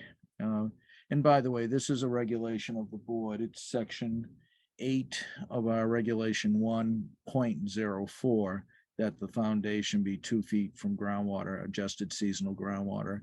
So in a previous example, and we're still getting minutes from it, there was some consideration for a curtain drain. So in this respect, the board would have to decide if you want to require them to go through the waiver process from section regulation 1, section 8.04, since the estimated seasonal groundwater, in my professional view, is not accurate, that it runs the course of the ledge. Right, I do recall that in the past, again, because bedrock is a refusal of sorts, Yes. Except for the fractures. And for example, one of the concerns, and so the assumption has been in the past, and I don't know how it is at the state level, but that groundwater would sit on top of the bedrock and the ledge. That is And correct. so in this case, and one of the reasons we're concerned about this and even have the 2-foot separation from the bottom of the dwelling is because moisture in a basement or in a portion of the house that's near the groundwater could lead to health issues such as mold. So this is why it is a concern of the Board of Health. In the case where maybe you have ledge and then you're cutting in, there could be shedding of water along this surface.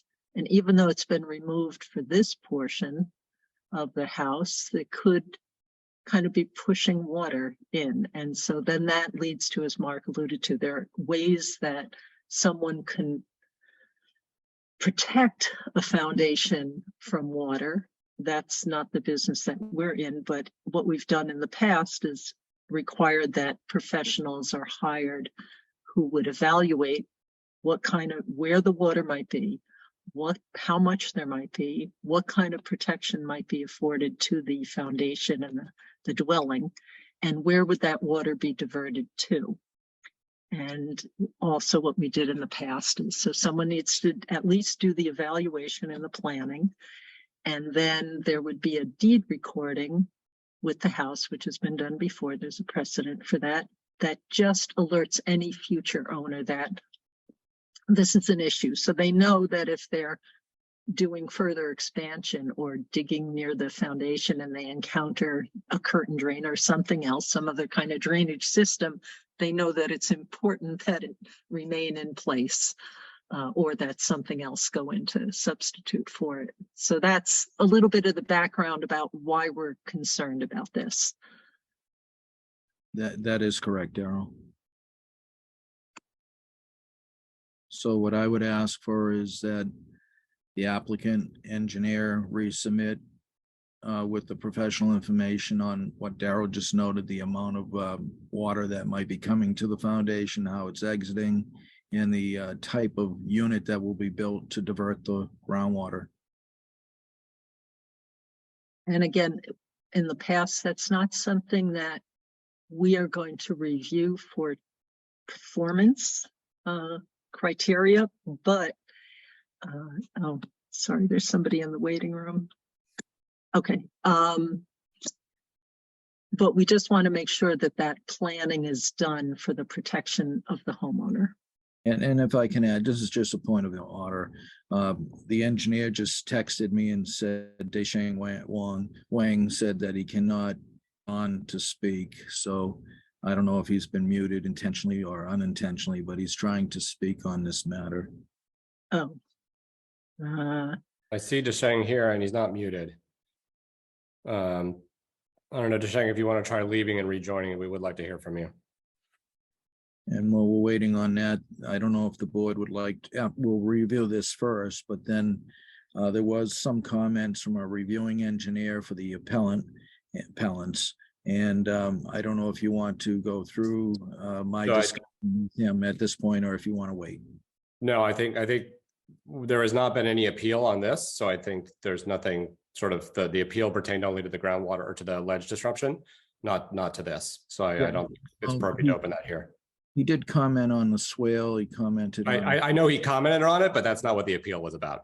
Okay, I understand. So if you want, I can address those. I did speak to him about them, but it's up to the board.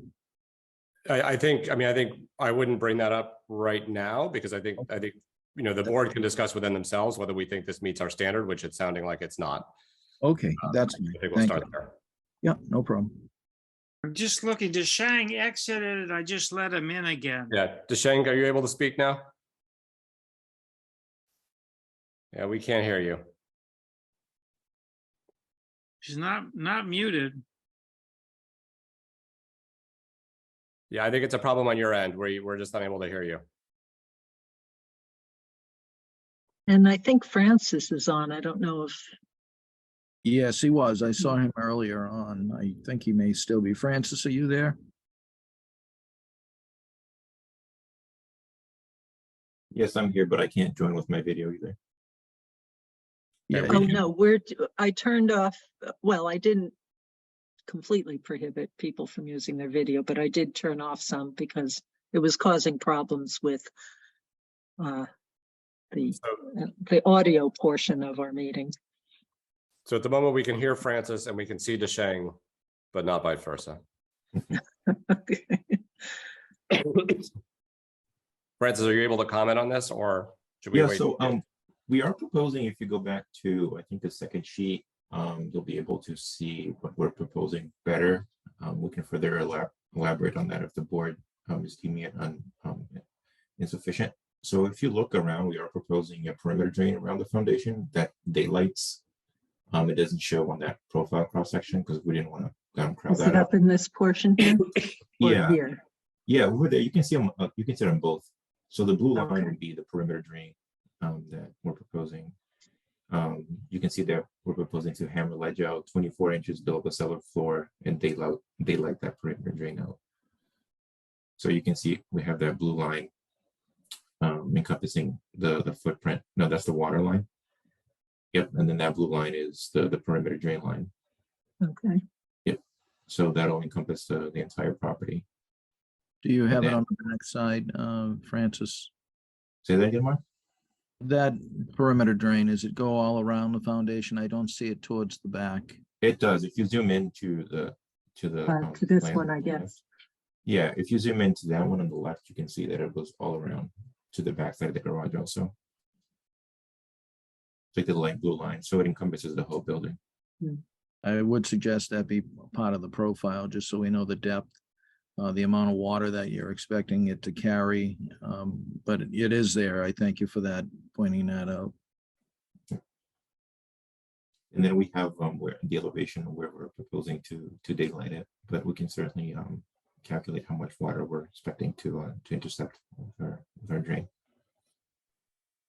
And just so you know, Francis, the requirement is to be 2 feet above groundwater. So there would be a need, I believe, to come back for a waiver from that part of the regulation. That's when the board will set their stipulations on any additional requirements. And I can chat with you before that meeting to make sure you have what's needed.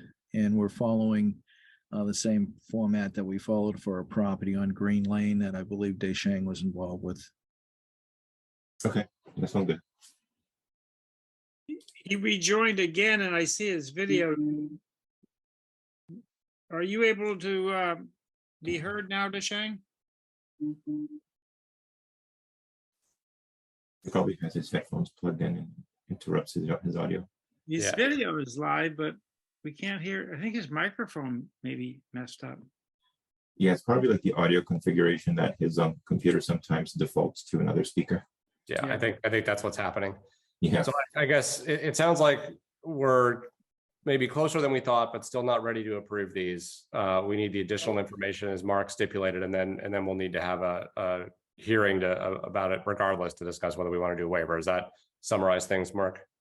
Yes, it does. And our next meeting's August 23rd, so there'd be a process for the variance hearing to notify abutters and to request the variance. So you would have to work well in advance of the August 23rd meeting to get the abutters information and notify them. Yeah, I believe that's something that we should be able to handle. So this would be a regular variance hearing, Mark? I believe I need to check additional minutes for the other property on Green Lane to see how we. Because I don't think the board has ever allowed a variance for new construction. Yeah, it's the other property on Green Lane and I'm trying to follow the same process. It sounds like Yes. at the very least, we need to review the minutes from the Green Lane property. I could pull some of that up if you want to see it. But Yes, thanks to Daryl and Ellen especially, we were able to draw the minutes when this occurred previously. Was that in our materials for tonight or no? No, it was not. This No. was something that came to light. Deschang was involved, I believe, with that property, so he's familiar with how we went forward with it, with his expert opinion on the geology of the property and how the curtain drain would work. all right, I'll take the latest one and work backwards.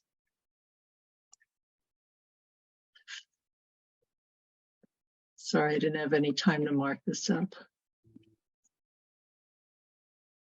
Here.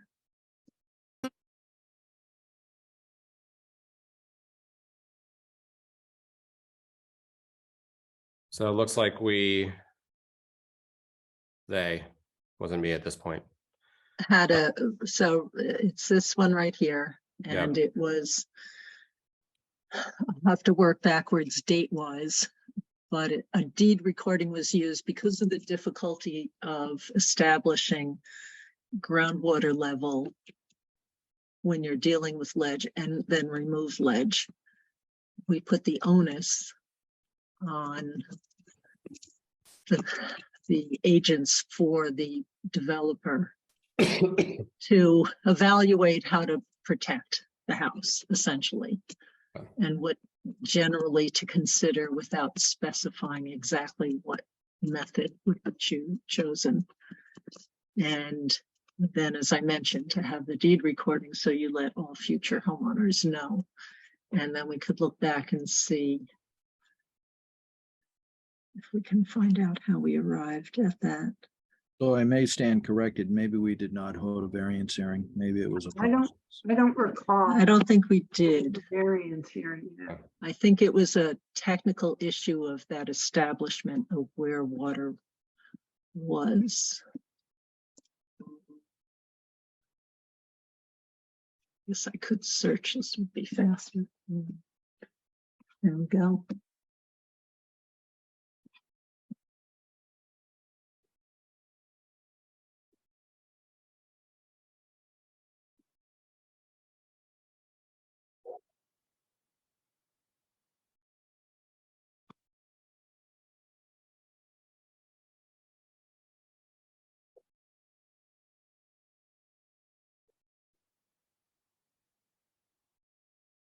Now here's a certified statement.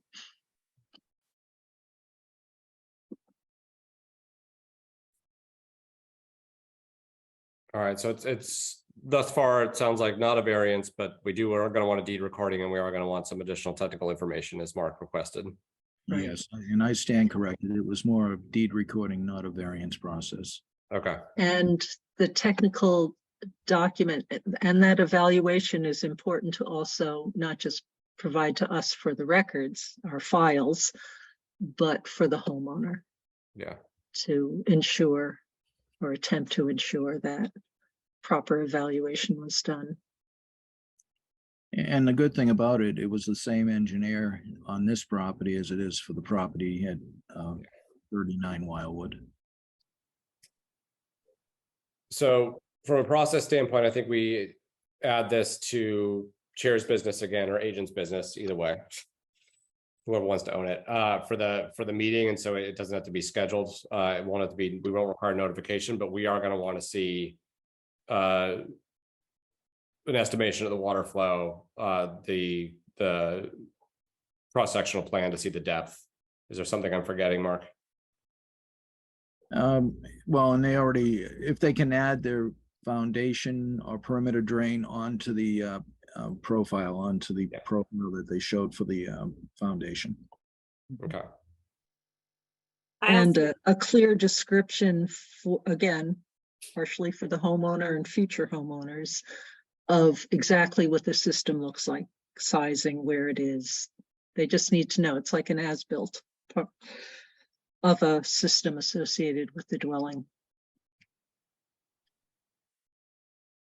I also would like to add as a separate agenda item, whether or not the use of deed recordings is wise when the homeowners and the future homeowners will not know how to assess the significance of the risks and the fact that all these issues have the potential to create serious public health risks.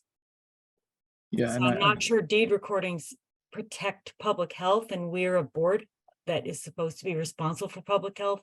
And I really think deed recordings are liability risk, but they don't help public health. And I think we need to consider whether that's a good method to approach these complicated situations. So I guess my question, Rebecca, are you proposing an agenda item to discuss deed recordings in general, or to discuss this specific deed recording? Well, I think since it is in the context of this hearing, obviously at this meeting, it should be about this particular, the situation at hand. What are the characteristics of the lot? What's the degree of bedrock, et cetera? And then we should also have it on a future meeting when we're discussing regulations.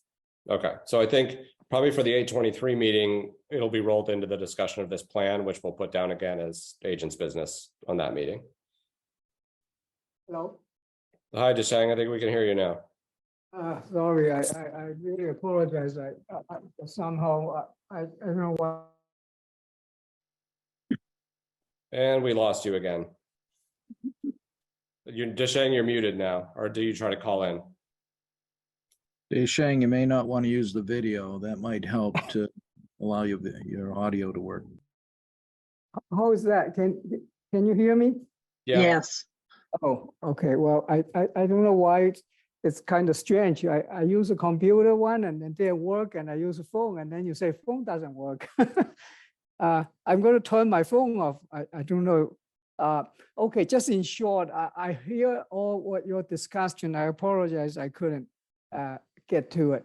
And just in short, as we did all the tests and monitored in the high water time. So sort of, this lot, especially where the house is proposed, is almost on the top of the hill, which is just like a ledge, similar to Greenwood Lane. And so there's no water when we were digging. If you look in the soil test pit, there's no sign of water. So most of the water will shed off the hill right away. If there's any minor water get to the ledge, you're always expecting some kind of cracks in the ledge. They don't show up above the ledge. That's why in the septic leaching field, when we were monitoring it, we only find one well showed up a little bit water. The other monitoring wells, even though we dug pretty much all the way down to the ledge, you don't see water even during the springtime. And we corrected that high groundwater according to that one well, but the monitoring well in the house footprint area, there's no water at all. So based on my experience and from the past study, and I fully understand Dale's concern to protect the people here. And I have done hundreds of houses really in water table. These days you have all good waterproofing technology, even airs. But for here, I think we proposed a foundation drain. You don't even need a real curtain drain because the foundation hole is going to be excavated down below the footing of the house. And the perimeter drain plus the membrane spray waterproofing. There's no chance this house will be a concern, especially sit on top of the hill. And that's what the solid ledge we see there. There's no water because there's no soils, there's no water. So it's just like the little unconsolidated overburdened soils. It's just not saturated to the way you will see groundwater show up, except that we do expecting sometimes people due to the settlement and all the things maybe have some surface water intrusion. That's why we believe the foundation drain daylighted at the downgrading side, which is 5 feet at the edge of the downgrading side of the house is already more than 5 feet below the bottom of the house. So in a way, I, as engineer, design hundreds of houses, both really in groundwater and not in the groundwater, like this ledge removal, which this is not the first case I have done at this, a few dozens of that, as in no single house was get water into it.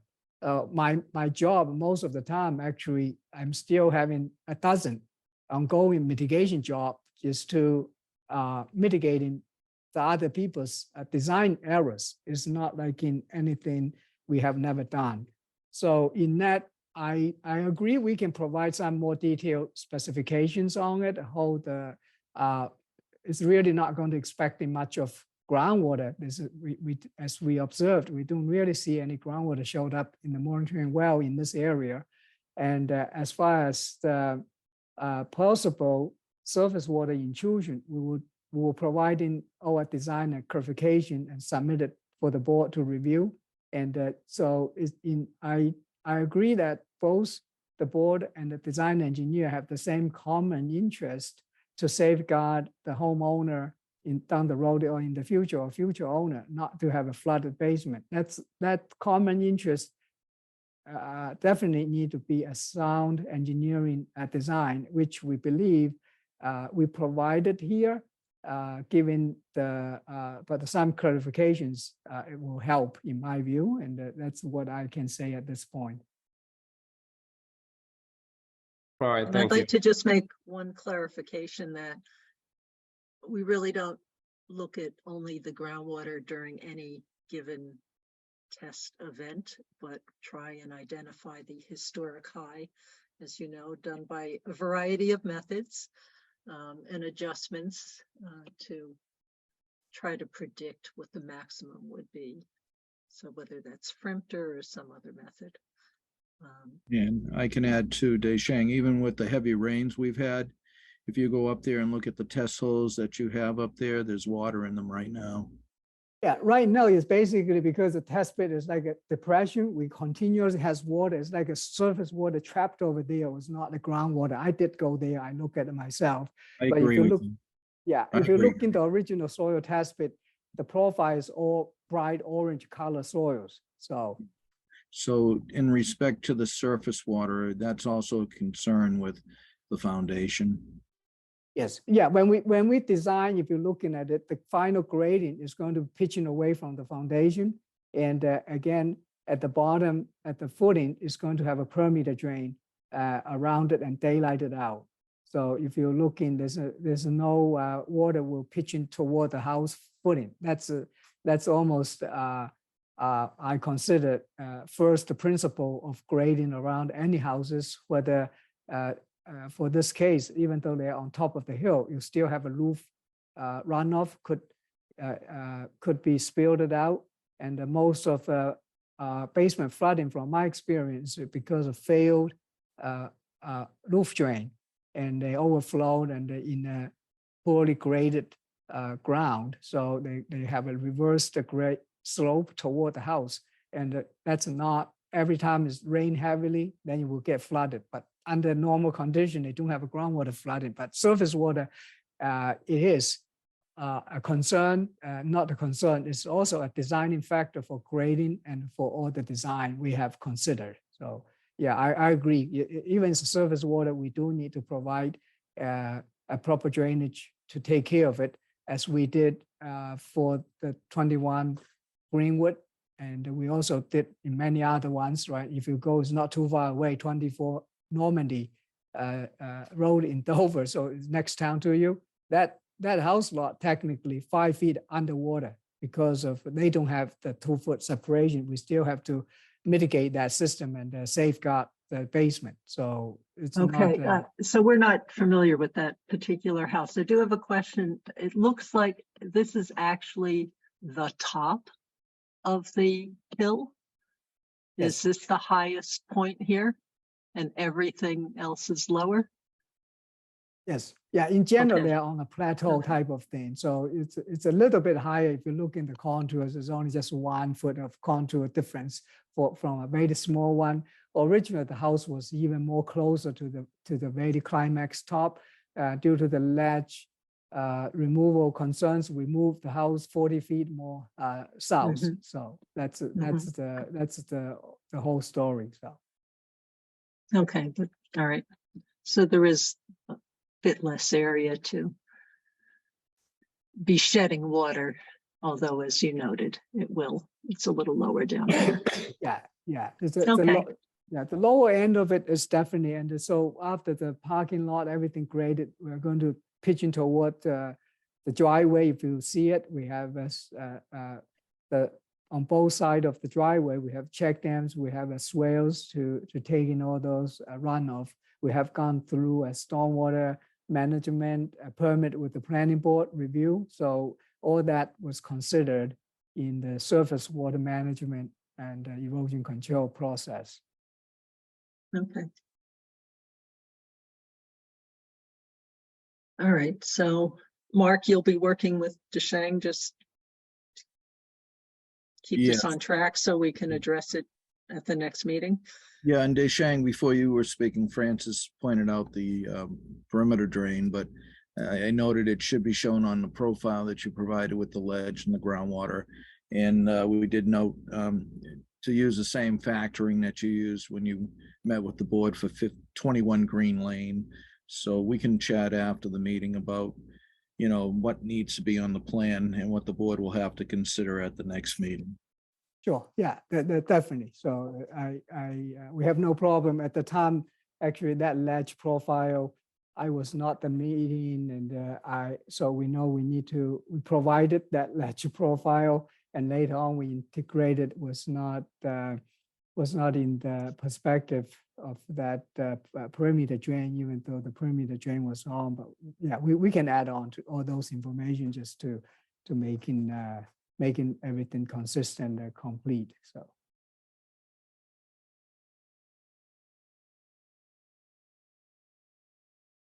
All right. Thank you. Thank you, Mark and Sheng. Thank you. Gerald, do you mind bringing what? up the agenda? I think that has now covered everything. Yes, I think so. Huh? And I think we are now, I think we've discussed the 823 agenda enough, and I think we're set there. Mm-hmm. So I think with that, I would recommend we adjourn. I'll move that recommendation. Okay. I'll second. Any discussion? Hearing none. Matt Beavers, aye. Julie Dreyfus, aye. Diana Hook, aye. And Daryl Beardsley, aye. Oh, sorry, I keep doing that. Sorry, That's Rebecca. okay, Rebecca Honeywell, aye. All And right. Daryl Beardsley, aye.